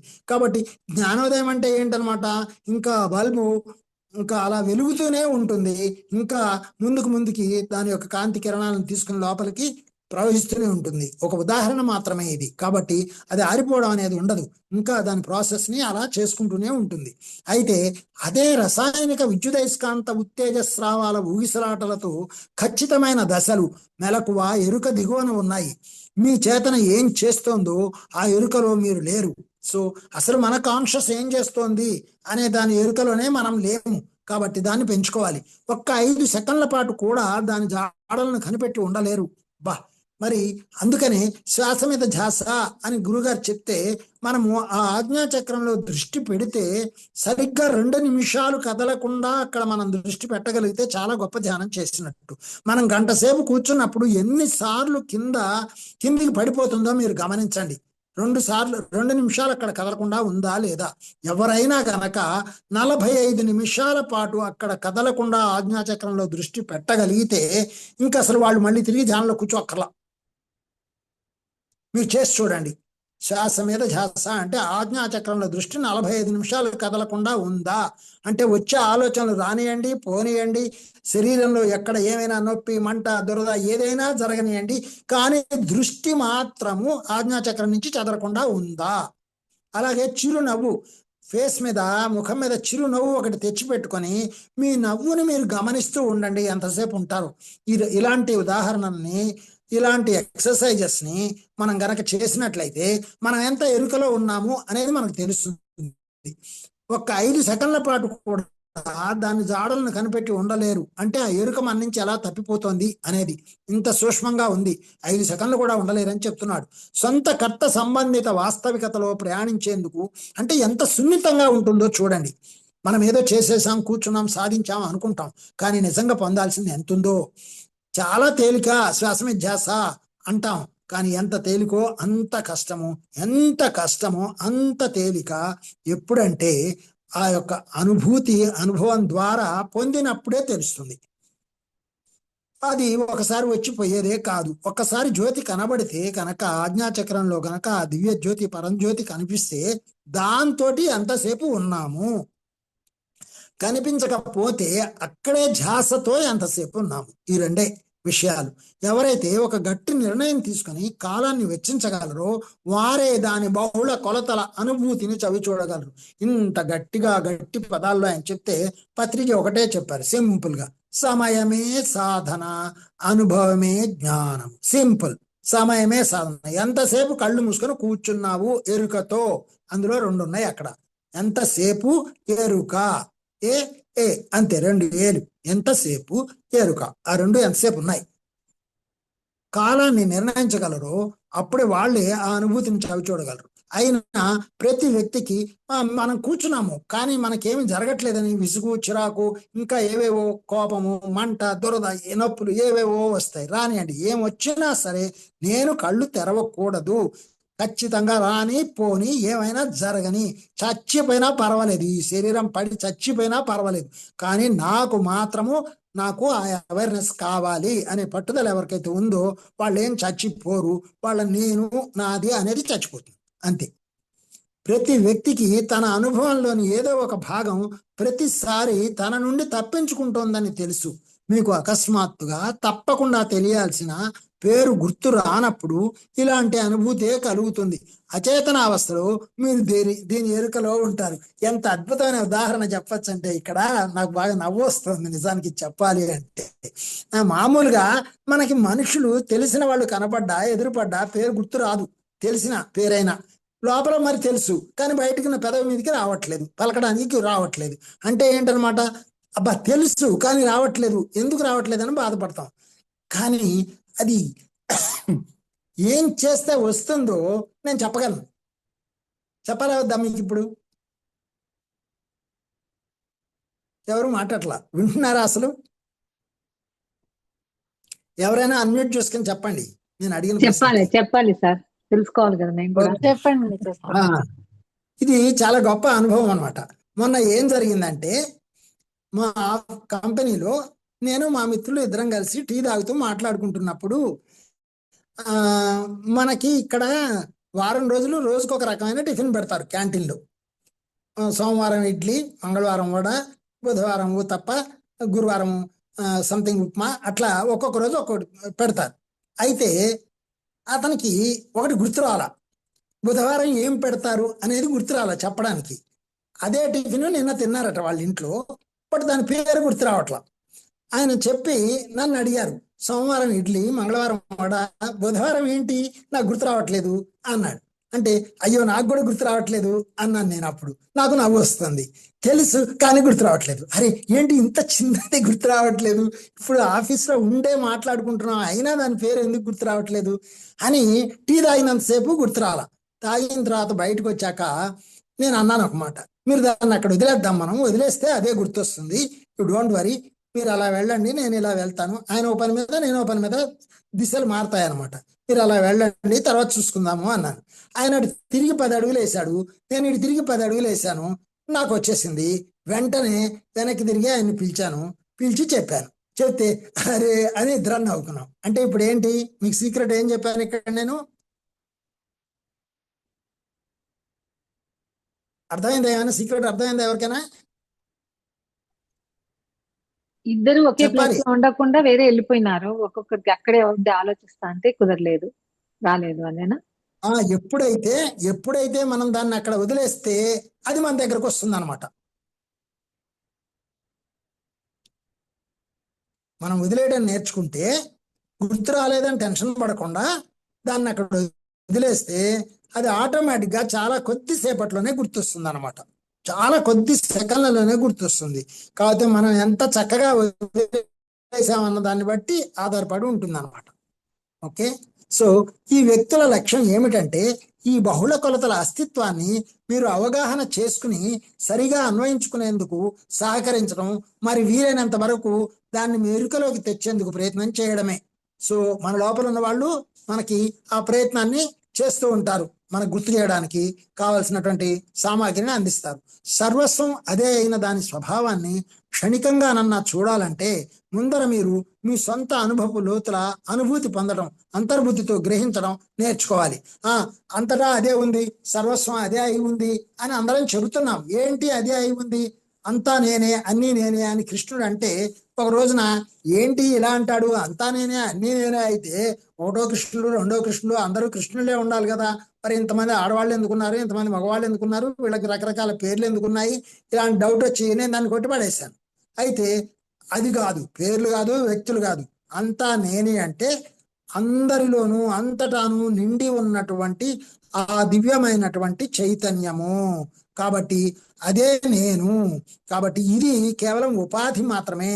దీని ద్వారా ఈ నేను అనేది ఎన్ని జన్మలుగా వచ్చింది, మరి దాని యొక్క కథ ఏంటి, చరిత్ర ఏంటి, అనుభవాలేంటి, ఇప్పుడు ఏం చేయాలి అనేది తెలుసుకోవడానికి ఆ నేను అంటే ఆ దివ్య చైతన్యం యొక్క సహాయాన్ని ఇందులో ఉన్నటువంటి ఈ చేతన అనేది తీసుకోవడం జరుగుతుందన్నమాట. భౌతిక జీవితంలో మీకు పరిచయం లేని ప్రదేశాలలో అది మెలిగే తీరును గమనించడం నేర్చుకోగలరు. సో మనకి ఎంత స్పష్టత వస్తే అంత స్పష్టంగా ఇదంతా నాటకమేనని, ఈ నాటకంలో ఈ శరీరం యొక్క పాత్ర, ఈ శరీరం ద్వారా, ఈ మనస్సు ద్వారా నా పాత్రలకి నేను న్యాయం చేయడమే ఒక క్రియారహితంగా, మరి కర్మరహితంగా చేసేటువంటి ఒక కర్తవ్య కర్మగా మనం తెలుసుకోవడం జరుగుతుంది. సంభావ్యత వ్యవస్థలు మీకు మాత్రమే సంభావ్యతలుగా ఉన్న కారణం వాటి ఎరుక మీకు లేకపోవడమే. సో మన లోపల ఎన్ని ప్రాబబుల్ వ్యవస్థలు ఉన్నాయి, అసలు ఎన్ని జరుగుతున్నాయి, ఏం జరుగుతున్నాయి అన్నది నిజానికి కారణం తెలియకపోవడానికి కారణం ఏంటి, మనం ఈ పైన ఉన్నటువంటి ఈ నేనుకి, ఈ అహానికి ఎక్కువ ఇంపార్టెన్స్ ఇచ్చి వీటిని జరుపుతుంటాం. అందుకనే రోజులో 1 గంట ధ్యానం చేస్తే చాలే, లేకపోతే రోజులో 1-2 సెషన్లు వింటే చాలే, లేకపోతే 1 గంట సేపు చదివితే చాలే, అలా అని వాటిని పరిమితం చేసి, అంటే పూర్తిగా అదే చేయమని కాదు, చేసిన దాన్ని, చదివిన దాన్ని, ధ్యానంలో కూర్చున్న దాన్ని, దాన్ని అంత అవేర్నెస్తో మనం తిరిగి కళ్ళు తెరిచిన తర్వాత ఉపయోగిస్తున్నాము. గుళ్ళోకి వెళ్ళినప్పుడు దండం పెట్టి అక్కడ కాసేపు కూర్చొని బయటికి రాగానే ఇంకా అంతా అయిపోయిందని వదిలేసినట్టు కాకుండా, చర్చిలోకో గుళ్ళోకో మసీదులోకో వెళ్తే అక్కడ ఒక కర్మలాగా కాకుండా దానితో పొందిన దాన్ని మనం అనుభవంలో, ఆచరణలో ఏం చేస్తున్నాము అన్నది చాలా ముఖ్యమైన విషయంగా మనం తెలియజేయడం జరుగుతుంది. సో ఇక్కడ ఒక చిన్న కామా పెట్టుకుందాం. 246వ పేజీలోకి వచ్చాం. 9:15 అవుతుంది టైము. సో ఒక 15-20 నిమిషాలు మీరు ఏమైనా మాట్లాడుకోవచ్చు. ఓకేనండి, ఉన్నారా? ఉన్నామండి. నాకు ఇంకా ఆన్సర్ రాలేదేమో అనిపిస్తుంది నేను అడిగిన క్వశ్చన్ కి. ఏంటి రాలేదమ్మా? బిగినింగ్ లోనే వచ్చింది తల్లి. అంటే నాకు ఇంకా అర్థం కాలేదండి. మరొకసారి అడగండి. అయితే ఇప్పుడు మీరు అడిగితే మళ్ళీ అందరికీ అర్థమయ్యేలా చెబుదాం. అదే ఆత్మకి చెప్తున్నారు కదా, ఇవన్నీ ఉండదు అని చెప్పాడు కదా కృష్ణుడు. సో అది అవును. ఇప్పుడు మీకు నేను ఎంత మాట్లాడిన తర్వాత కూడా మీకు రాలేదంటే ఏంటంటే, మెయిన్ థింగ్ ఏంటంటే మీరు అక్కడ ప్రశ్న దగ్గర ఆగిపోయి ఉన్నారు తెలుసా. దానికి నాకు కావాల్సిన జవాబు రాదు అంటే మీరు ఒక రకంగా ఎక్స్పెక్ట్ చేస్తారన్నమాట. మీకు కావాల్సినటువంటి ఫ్రేమ్ లో అది బిగించబడలేదు. అర్థమైందండి? సో ఆ ఫ్రేమ్ లో నేను ఫోటో కట్టి మీకు ఇస్తే గానీ అర్థం కాదు. ఇప్పుడు మీకు ఆ ఫోటో కట్టి ఇస్తాను చూడండి. ఓకే, ఇప్పుడు మనము మామూలుగా ఆలోచిస్తే ఈ శరీరం వెళ్ళిపోయేటప్పుడు, అంటే ఈ శరీరం ఖాళీ అయ్యేటప్పుడు సినిమాల్లో చూపిస్తారు కదా, మనకి ఒక జ్యోతి వెళ్ళిపోతున్నట్టు చూపిస్తారు కదమ్మా. అవునండి, అవునండి. చూసారా మీరు? చూసానండి, తెలుసండి. ఓకే, ఇప్పుడు ఆ జ్యోతి అనేది శరీరంలో ఉంది, కానీ శరీరానికి అంటుకొని లేదు. ఇప్పుడు బాడీ వదిలేసింది కాబట్టి అది సపరేట్ అయిపోయాయి. కదా. బాడీలో ఉన్నప్పుడు కూడా అది బాడీకి అంటుకొని లేదు అసలు. ఓకే. అది ప్రతి కణంలోనూ ఉంది, అది ప్రతి కణంలోనూ ఉంది అది. అవునండి, అవింటి లైవ్ అంటాం కదా మనము. సో ఆ ఈ బాడీలోని చెల్లిపోయేటప్పుడు మొత్తము అది మనకి సింబాలిక్ గా చూపించడానికి జ్యోతిగా చూపిస్తున్నారు అక్కడ. అర్థమైందమ్మా? ఓకే. ఇప్పుడు మన బాడీ మొత్తం వెలుగుతూ ఉంటుంది, ప్రాణం ఉన్నప్పుడు బాడీ మొత్తం వెలుగుతూ ఉంటుంది కదా. అవునండి. బాడీలో కూడా ఒక వెలుగు ఉంటుంది, ఫేస్ లో గ్లో ఉంటుంది కదా. అవునండి. ఫేస్ లో ఉన్న గ్లోనే బాడీ అంతా ఉంటుంది అసలు నిజానికి. ఆ గ్లో అనేది చచ్చిపోయిన తర్వాత ఆ గ్లో ఉండదు అంతే కదా. అంతే కదండి. కాబట్టి ఆ గ్లో అనేది ఏదైతే ఉందో అదే చైతన్యము. అది కాల్చబడదు, అది తడపబడదు, అది విరగొట్టబడదు, అది నాశనం చేయబడదు. ఆ గ్లో ఓకే. వెళ్ళిపోతుంది అంతే, ఆ గ్లో వెళ్ళిపోతుంది అంతే. అందుకే మనము నక్షత్ర మిత్రులము, ఆ నక్షత్రాల నుంచి మనం పుట్టుకొచ్చాము, కాంతి శరీరులము. ఆ కాంతి చుట్టూ ఈ మూట కట్టుకున్న వాళ్ళం మనం. ఈ మట్టి, తర్వాత ఇక్కడ ఉన్నటువంటి పంచభూతాలు అన్ని కలిపి మట్టి, గాలి, వేడి ఇవన్నీ ఇక్కడివి. కానీ దానికి నిజానికి అది ఒక కాంతి మాత్రమే. అది కాలని కూడా కాలదు. అదే కాలదంటే మనం ముట్టుకున్నా కూడా మనం దాన్ని ముట్టుకోలేము అసలు. మనం దాన్ని ముట్టుకోలేము అసలు. అది ముట్టలేమండి. మామూలు మంట లాంటిది కాదు అసలు. అది మామూలు మంట కాదు అది. అది సో జ్యోతి స్వరూపము, జ్యోతి స్వరూపంలో కనబడుతుంది. అందుకే మీరు కళ్ళు మూసుకున్నప్పుడు మీ బొట్టు పెట్టుకునే జాగాలో కనబడే దీపం దానికి ఉండేటువంటి శక్తి వలన, ఆ దివ్య శక్తి వలన మాత్రమే ఈ పంచభూతాత్మకమైన శరీరంలో వేడి రక్షింపబడుతుంది, గాలి రక్షింపబడుతుంది, మట్టి రక్షింపబడుతుంది, నీళ్లు రక్షింపబడుతున్నాయి, ఆకాశం అనేటువంటి శూన్యతత్వం కూడా రక్షింపబడుతుంది కేవలం ఆ యొక్క దివ్య చేతనతోటే. అంటే ఇప్పుడు నా క్వశ్చన్ ఏంటంటే అండి, సో ఇవన్నీ ఉన్నాయి. సో అది ఏంటి సపరేట్ అయిపోతే ఇప్పుడు బాడీ అనేది ఇది ఒక ఫిజికల్ ఇది కాబట్టి ఇది ఒక ఒక ఒక ఐటమ్, సంథింగ్, ఒక ఏమంటామండి, ఒక అది మీరు మట్టి అది అన్నారు కదా. సో పంచభూతాలు, సో ఇది ఒక కనిపించే ఐటమ్. ఒక బొమ్మ, మనం తయారు చేసుకున్న బొమ్మ. బొమ్మ ఇది ఒక మెటీరియల్. సో దాన్ని ఇప్పుడు ఆత్మకి ఎలాంటివి ఉండవు అన్నారు కదా. సో అది ఏ విధంగా మనకు యమలోకం ఉంటుంది, సో అక్కడ మనము ఈ చేసిన అనుభవిస్తాము ఇప్పుడు ఇక్కడ నుంచి మనము జ్యోతి అలా వెళ్ళిపోతే మనస్సు ఒకటి ఉంది కదా మనకి. ఓకే. మనస్సుందా? ఈ మనస్సే సూక్ష్మ శరీర రూపంలో వెళ్తుంది అనమాట. మనస్సుకే బాధలన్నీ, మనస్సుకే నరకాలైనా స్వర్గాలైనా మనస్సుకే. ఓకే. ఓకే. అంటే ఆత్మ వేరు, మనసు వేరు, సో సపరేట్. ఓకే. ఈ ఆత్మ వెళ్ళినప్పుడు అక్కడ మళ్ళీ మనకు బాధలు అవన్నీ, మనం ఏం పాపం చేసామో దాన్ని బట్టి అక్కడ మనకు అక్కడ ఆ మనస్సుతో పాటు మళ్ళీ ఆత్మ కూడా కలిసే ఉండి అక్కడ జ్ఞానం ఇవ్వడానికి, సహాయం చేయడానికి తోడుగా ఉంటుంది మళ్ళా ఈ జ్యోతి, దానికి అంటకుండా. ఏ లోకాలకు వెళ్ళినా ఆ మనస్సు అంతా ఖాళీ అయ్యేదాకా, మనస్సంతా మొత్తం అన్ని అనుభవాలు, అన్ని కళలు పూర్తి అయ్యేదాకా, జ్ఞానం పూర్తిగా వచ్చేదాకా ఆ మనస్సు ఈ ఆత్మను అంటి పెట్టుకొని సహాయం చేస్తూనే ఉంటుంది. అదే మాస్టర్స్ అంటే, అదే జ్ఞానం అంటే. మనం కోరుకున్న రూపంలో మనకు సహాయం చేయడానికి ఉన్న ఈ మనస్సుకు ఉన్నటువంటి అహంకారం వలన ఈ మనస్సు వినకుండా తోసేసి మళ్ళీ తొందరగా శరీరంలోకి వచ్చేస్తూ ఉంటుంది. అందుకనే ఇన్ని వందల జన్మలు. ఎప్పుడైతే మనకి శరీరం మీద దేనిపైన వ్యామోహము, మమకారము ఇట్లాంటివన్నీ లేకుండా ఉంటాయో అప్పుడు ఈ ఆత్మ మనసు రెండు ఈక్వల్ అయినప్పుడు దెన్ మనము పీస్ఫుల్ గా ఉంటాము. అంతే, జీరో స్టేట్ లోకి వెళ్ళిపోతే ఇంక రాదు కదా బయటికి. ఇవన్నీ కోరికలు ఇవన్నీ ఉండకూడదు అంటే మనం ధ్యానం ఎక్కువ చేయాలి అని అంటున్నారు. ఇప్పుడు కోరికలు ఉండకూడదని కాదమ్మా, ఉండడం కూడా తప్పు కాదు. ఉండేవాళ్ళు ఉంటాయి, పోయేటప్పుడు పోతాయి. అవి ఎలా రాలిపోవాలి, అవి ఎలా కాలిపోవాలి, అవన్నీ ఎలా క్లీన్ అవ్వాలి, అవి ఏ ప్రాసెస్ లో ఎవరిది ఎప్పుడు ఎలా అవ్వాలో అలా జరుగుతూ ఉంటుంది అంతే. అంటే మీరు అనగానే ఇప్పుడు మనము ఫ్యామిలీ దాంట్లో ఉన్నాం అనుకోండి, మనకంటూ కొంచెం సెల్ఫిష్ గా తయారవుతున్నప్పుడు ఆటోమేటిక్ గా మనము కొన్ని మిస్టేక్స్ చేస్తాము, కొంచెం స్వార్థము, మమకారము ఇవన్నీ ఉంటాయి కదండి. కంపేర్ చేసుకుంటాము వేరే ఫ్యామిలీస్ తోటి. అవన్నీ ఉంటాయి. అవును. ఇవన్నీ తప్పులే కదండి. అంటే సారీ, తప్పులు అనట్లేదు. ఇవన్నీ మనకు ఉండాలి. కుటుంబము అవన్నీ ఒక ఒక ఇది సిస్టమ్ ఉంది కాబట్టి ఉంది. సో ఇవన్నీ బ్యాలెన్స్ చేసుకుంటూ మనము క్లియర్ గా ఉండలేం కదా. సో వెళ్తే సన్యాసిలాగా వెళ్ళిపోవాలి, ఒక ఇది సెయింట్ లాగా. ఆహా, అలా కాదు. ఇక్కడ ఇక్కడ వెళ్ళిపోవడం అనేది లేదు. మనం చేయలేం కదా. వెళ్ళిపోవడం అనేది లేదు. అమ్మా, ఉన్న చోటే ఉండి వాటిని రాలిపోవడం అనేది చూడాలి. ఎలా అంటే ఇప్పుడు ఇది అనుభవం ద్వారా ఎలా తెలుస్తుంది అంటే, మీకు చూడండి, ఇప్పుడు పిల్లలు చాలా మంది ఆ, నాకు ఎదురైన పిల్లల్ని నేను అడుగుతున్నాను. ఆ యొక్క పెళ్ళిళ్ళు పిల్లలు ఉన్నారే, వాళ్ళంతా మాకు పెళ్ళిళ్ళు వద్దు, మేము పెళ్లి చేసుకోము, ఆడగాని మాకు కానీ ఎవరైనా అంతే అండి. ఒక చేసుకున్నా మేము పిల్లల్ని కనము అని మాట్లాడుతున్నారు కదా.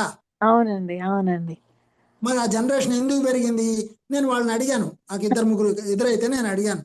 అడిగితే ఏముందండి, ఒకళ్ళ అధీనంలో ఒకళ్ళు ఉండాలి, ఎందుకు ఉండాలి, నాకే అనేటువంటి పరిస్థితిలో మాట్లాడితే నేను అన్నాను, ఇలా అనుకుని ఉంటే మీ అమ్మ నాన్న ఇలా అనుకుని ఉంటే మీరు ఎక్కడ ఉండేవాళ్ళు అని అడిగాను నేను. అది ఆధీనం కాదండి. అండర్‌స్టాండింగ్ తో ఉంటే ఏమి అవ్వదు. బ్యాలెన్స్ చేసుకోవచ్చు. ఇప్పుడు ఆధీనము అన్నది ఒకరు వాళ్ళ మెంటాలిటీ బట్టి ఉంటది. కొందరు సెన్సిటివ్ ఉంటారు. కొందరు డామినేటింగ్ ఉంటారు.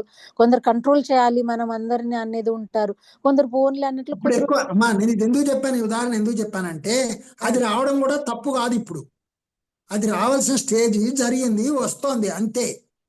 ఏ విపత్తు అయినా విప్లవమైనా ఏదైనా జరుగుతోంది అంటే అది ఖచ్చితంగా రావాల్సినటువంటి సమయం వచ్చింది కాబట్టే వస్తోంది.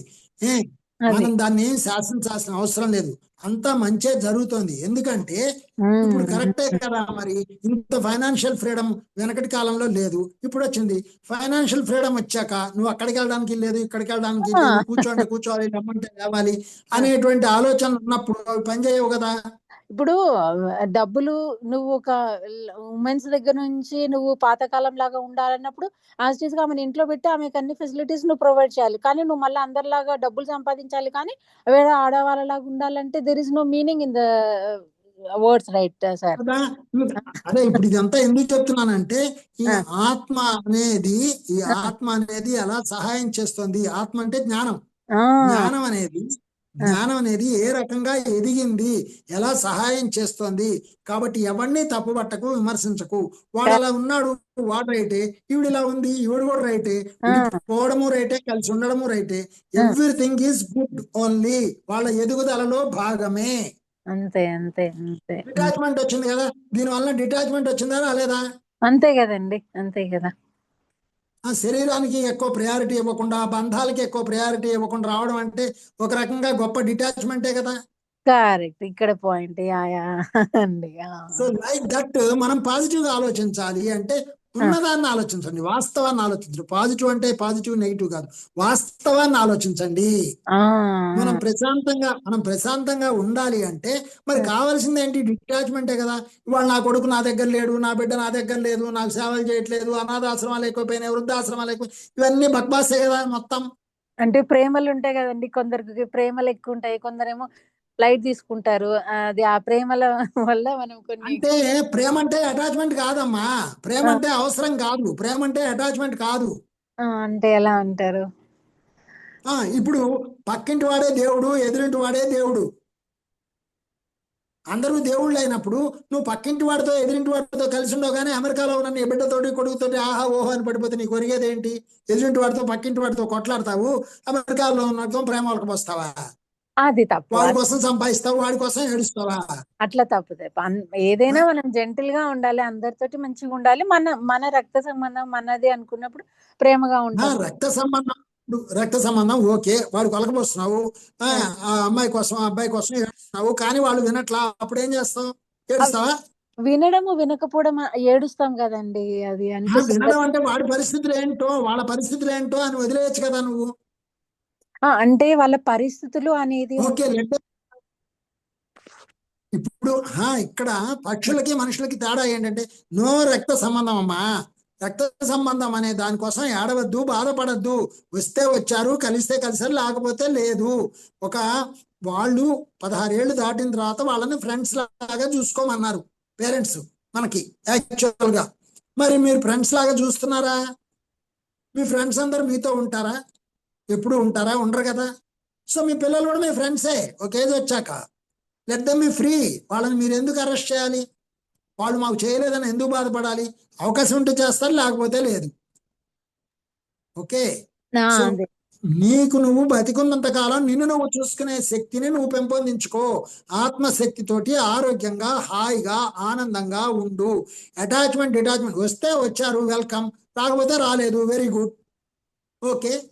చూస్తే చూశారు, వెరీ గుడ్. చూడకపోతే చూడలేదు, వెరీ నైస్. అలా ఉండు. అది నేను అనేది. అర్థమవుతుందమ్మా? ప్రేమ అంటే ఏంటనమాట? ఎలా ఉన్నా ఓకే, ఎలా ఉన్నా ఓకే అనుకుంటే అది ప్రేమ.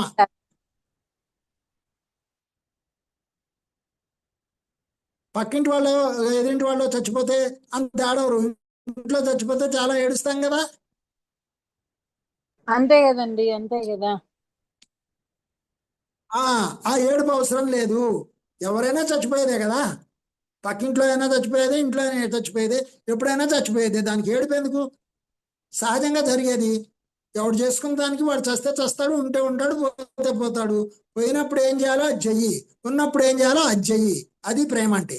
ఉన్నప్పుడు ఏమీ చేయకుండా పోయిన తర్వాత ఏడిస్తే లాభం ఏంటి? నాన్న అమ్మ అని చచ్చిన తర్వాత ఏడిస్తే లాభం ఉందా? ఇప్పుడు చేయకుండా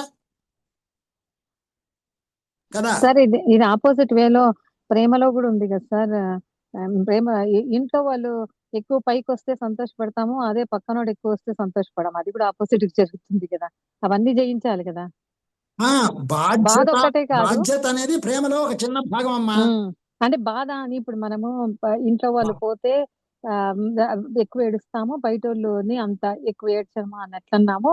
ఇంట్లో వాడు బాగా పైకి వచ్చి మంచి పొజిషన్ పోతే ఆనందపడతాము, పక్కనోడు పోతే అంత ఆనందపడ్డాము. అది కూడా అట్లనే జరుగుతుంది ఆపోజిట్ గా అని అనిపిస్తుంది నాకు. అదే, ఎప్పుడైనా ఎవరు పైకి వృద్ధిలోకి వచ్చినా ఆనందించాలి, ఎవరు బాధపడ్డా బాధపడాలి. అది ఉండాలి, కానీ మాత్రం దానికోసమని పడిపోకూడదు అంటున్నా నేను అనేది. అది రెండిట్లోనూ జయించాలి. దీంట్లో కూడా ఇంట్లో వాడు బాగుపడితేనే సంతోషించేది కాదు, అన్ని రెండిటికి ఒకే రకంగా ఉండాలా అనిపించింది. ఊరికే చెప్పేశారు మధ్యలో, అది గుర్తొచ్చింది. అంతే కదమ్మా. ఇప్పుడు నిజానికి ఎదుగుదలకి ఎవరు ఎదిగినా సంతోషించాలి, ఎవరు బాధపడ్డా వాళ్ళ బాధలో భాగం పంచుకోవాలి, అంతవరకే. కానీ వాళ్ళ కోసమని ఏడుస్తూ ఉండడం అనేది బంధం అవుతుంది. అటాచ్మెంట్ బంధము ఉండద్దు. ఏడవద్దని కాదు, ఏడవచ్చు, బాధ ఉండొచ్చు, కానీ మాత్రము వాళ్ళ కోసం అని చెప్పి నిన్ను నువ్వు చంపుకోవద్దు.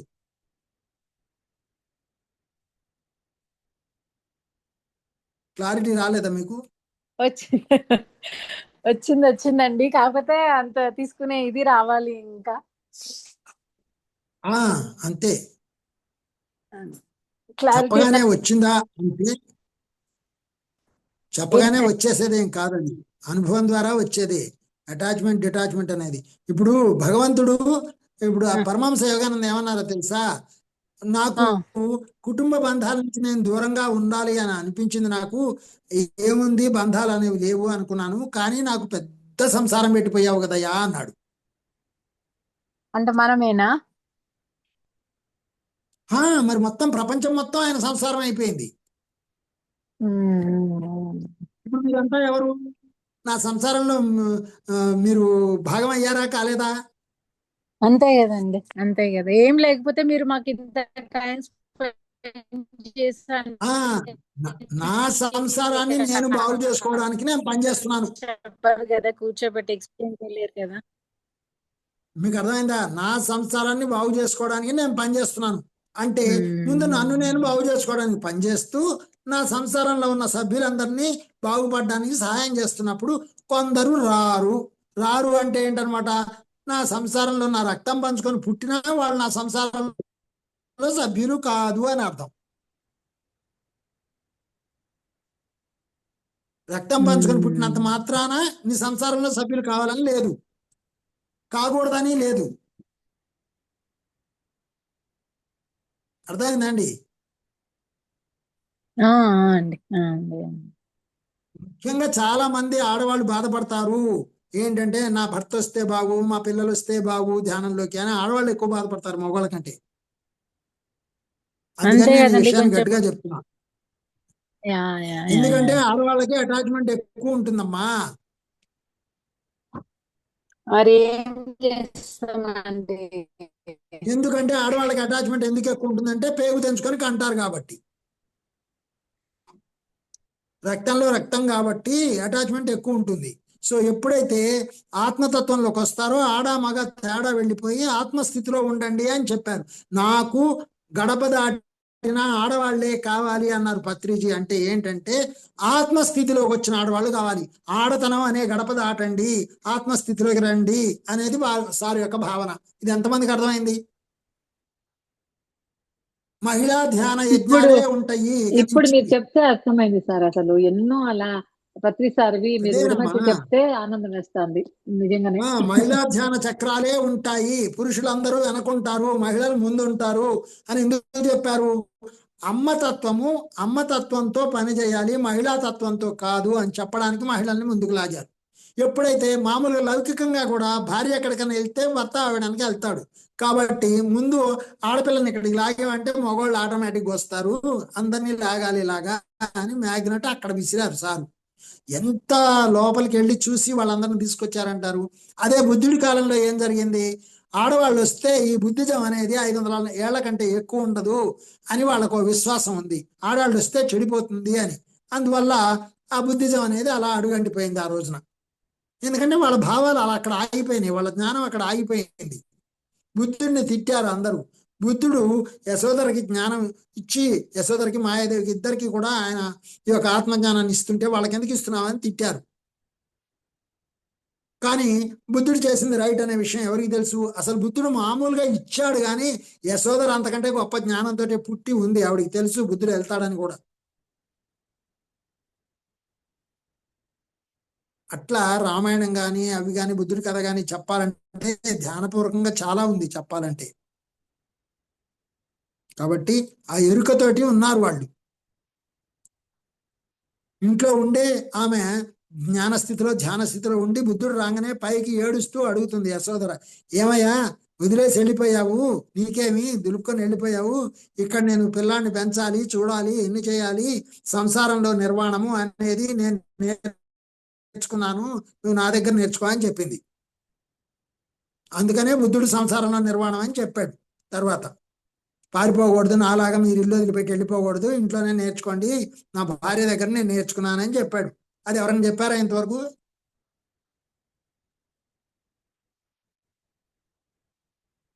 ఎవరు మాట్లాడట్లా. చెప్పలేదండి. అంటే చాలా బాగుంది సార్. ఎందుకంటే మీరు ఎంత జ్ఞానం ఇస్తున్నారంటే ఆశ్చర్యం ఉంది. పత్రి సార్ చెప్పిండే దాంట్లో ఇంత వెనక ఇంత ఉందా అని మీ ద్వారా తెలుసుకుంటున్నందుకు బాగా సంతోషంగా ఉంది సార్. చాలా గడప దాటి రమ్మన్నారు అంటే ఎందుకు అనేది, అలాంటి వాళ్ళే కావాలి నాకు అంటే అమ్మతనం ఉండాలి కానీ బంధంలో ఇరుక్కుపోయి ఉండకూడదు అనే దానికి ఎంత బాగా చెప్పినారు సార్ మీరు. అసలు చెప్పండి చెప్పండి. మీరు మాట్లాడలేదంటే అసలు ఏం మాట్లాడాలో కూడా తెలియలే, అంత జ్ఞానం ఇస్తున్నారు మాకు. అది నాకు అసలు ఆశ్చర్యంగా ఉంది sir. Thank you so much. అంత క్లారిటీ ఉంది నాన్న. సీతాదేవి రాముడికి నాగలి పట్టి దున్నడాన్ని నేర్పింది. మరి అందరూ సీతాయనం చదివారు కదా, ఆ వాక్యాన్ని ఎంతమంది పట్టుకున్నారు?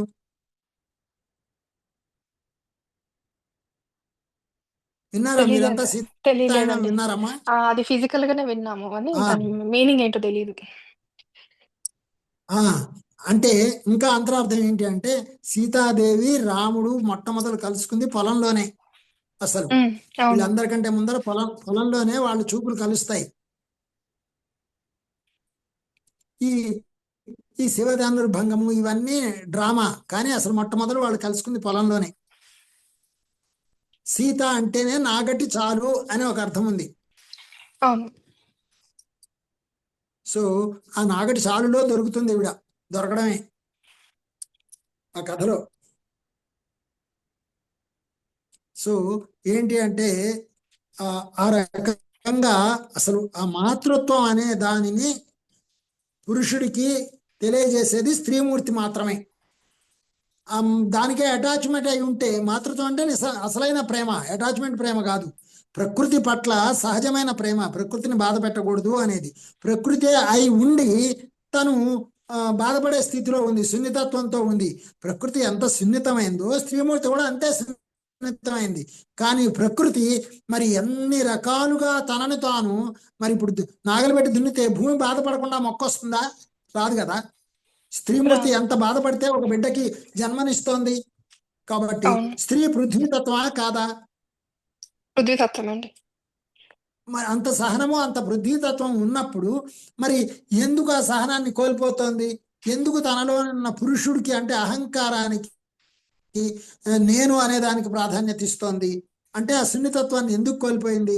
పురుషుడి సాంగత్యంలో ఎందుకు కోల్పోయింది? లౌకికమైనటువంటి వాంఛలు, కోరికలు, కావాలనేటువంటి ఆలోచనలు, నేను, నాది, నా సంసారము, నా మగుడు, ఇలా ఇలా పెంచుకొని నా పిల్లలు, ఇలా ఉండడం వల్ల నా వలన ఈ బంధాలు, బాధలు ఏర్పడ్డాయి.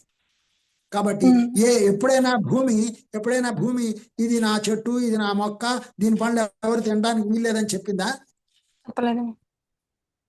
సో అయితే ఇక్కడ నా పిల్లలు నా మాట వినాలి, నేను కన్నాను కాబట్టి అని తల్లి అనుకోవచ్చా? వాళ్ళకి పెరిగేదాకా సేవ చేయాలి. పక్షులు ఎలా ఉన్నాయి, నేల ఎలా ఉంది, గాలి ఎలా ఉంది, పంచభూతాలు ఎలా ఉన్నాయి, అలాగే స్త్రీమూర్తి ఉండాలి. ఉండి తోటి పురుషుడికి నేర్పాలి, పురుషుడికి చెప్పాలి, నాయన ఎవరి కోసం బాధపడుతున్నావు నువ్వు? కన్నాము పిల్లల్ని, అడ్డాల నాడు పిల్లలు కానీ గడ్డాల నాడు కాదు అని చిన్నప్పుడు సామెత చెప్పారు మనకి. ఎందుకు? వాళ్ళని ఫ్రీగా వదిలేయండి రా బాబు, వాళ్ళ ఇష్టం వాళ్ళది అని చెప్పారు. మనము నాదో నాదో నా బంధువు అని పీక్కుంటున్నాం. దాన్ని పోగొట్టడానికే ఈ అటాచ్మెంట్ డిటాచ్మెంట్ ప్రిన్సిపల్ వచ్చింది. వాళ్ళు చాలా బాగా ఎదిగారు మనకంటే.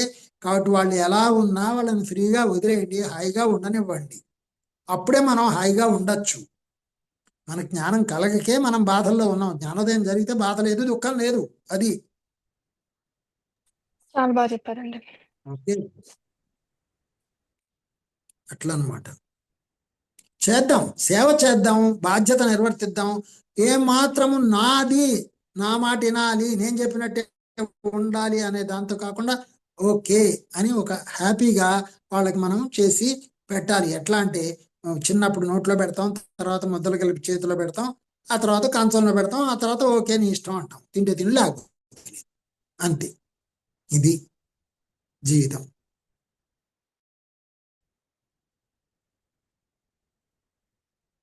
వాడు పెళ్ళం వచ్చిన తర్వాత కూడా కలిపి నోట్లో ముద్ద పెడతానంటే ఎలాగా కొడుక్కి మీరు కదా? అర్థమైందండి? అయిందండి. ఓకేనా మరి? ఓకే అండి. రైట్ అండి, కలుసుకుందాం మళ్ళీ. ధన్యవాదాలు అందరికి. మనకి ఈ ప్రశ్నలతో సహా కూడా రికార్డింగ్ చేసుకుంటే బాగుంటుందండి, అందరూ అవే దాంట్లోనే ఎక్కువ జ్ఞానం ఉంది సార్. అసలు రికార్డింగ్ అవుతుందండి. ఓకే అండి, రైట్ అండి, thank you so much. Right. తెలుసుకున్నాం సార్, అవి మీ దాని నుంచి వచ్చే ఆనిముత్యాలని మేము సేవ్ చేసుకోవాలని తెలుసుకొని ఇప్పుడు రికార్డింగ్ పెట్టుకుంటాం దానికి కూడా. బుక్ అంటే మళ్ళీ కూడా ఇవి అప్పటికప్పుడు ప్రశ్నలు వేసినప్పుడు వచ్చే లోపల నుంచి మీలో నుంచి వచ్చిందైతే చాలా ముఖ్యంగా అనిపిస్తాయి సార్ నాకు. ఎందుకు మనీతో కూడా అదే మాట ఒకసారి అన్నా నేను. Okay, thank you sir. అందరికీ ఆ క్లారిటీ ఉండాలమ్మా, ఆ క్లారిటీ కోసమే నా ప్రయత్నం అంతా. అవును సార్, థ్యాంక్ యూ. బలవంతంగా రుద్దేది ఏమీ లేదు, క్లారిటీ అనేది ఇస్తాము. ఆ గ్లాస్ లో ఉంది, తాగితే తాగుతారు, లేకపోతే వదిలేస్తారు అంతే. ఓకే, ఆ శక్తి రావాలి అంతే, తీసుకునే శక్తి రావాలి. ఎంత ధ్యానం చేసుకుంటే ఆ సాధనతోటి ఆ శక్తిని పొందడం జరుగుతుంది. ధన్యవాదాలు. మరి మళ్ళీ కలుసుకుందాం. ఓకేనా? తప్పకుండా. Thank you so much sir. Thank you sir. Bye అండి. వెల్కమ్.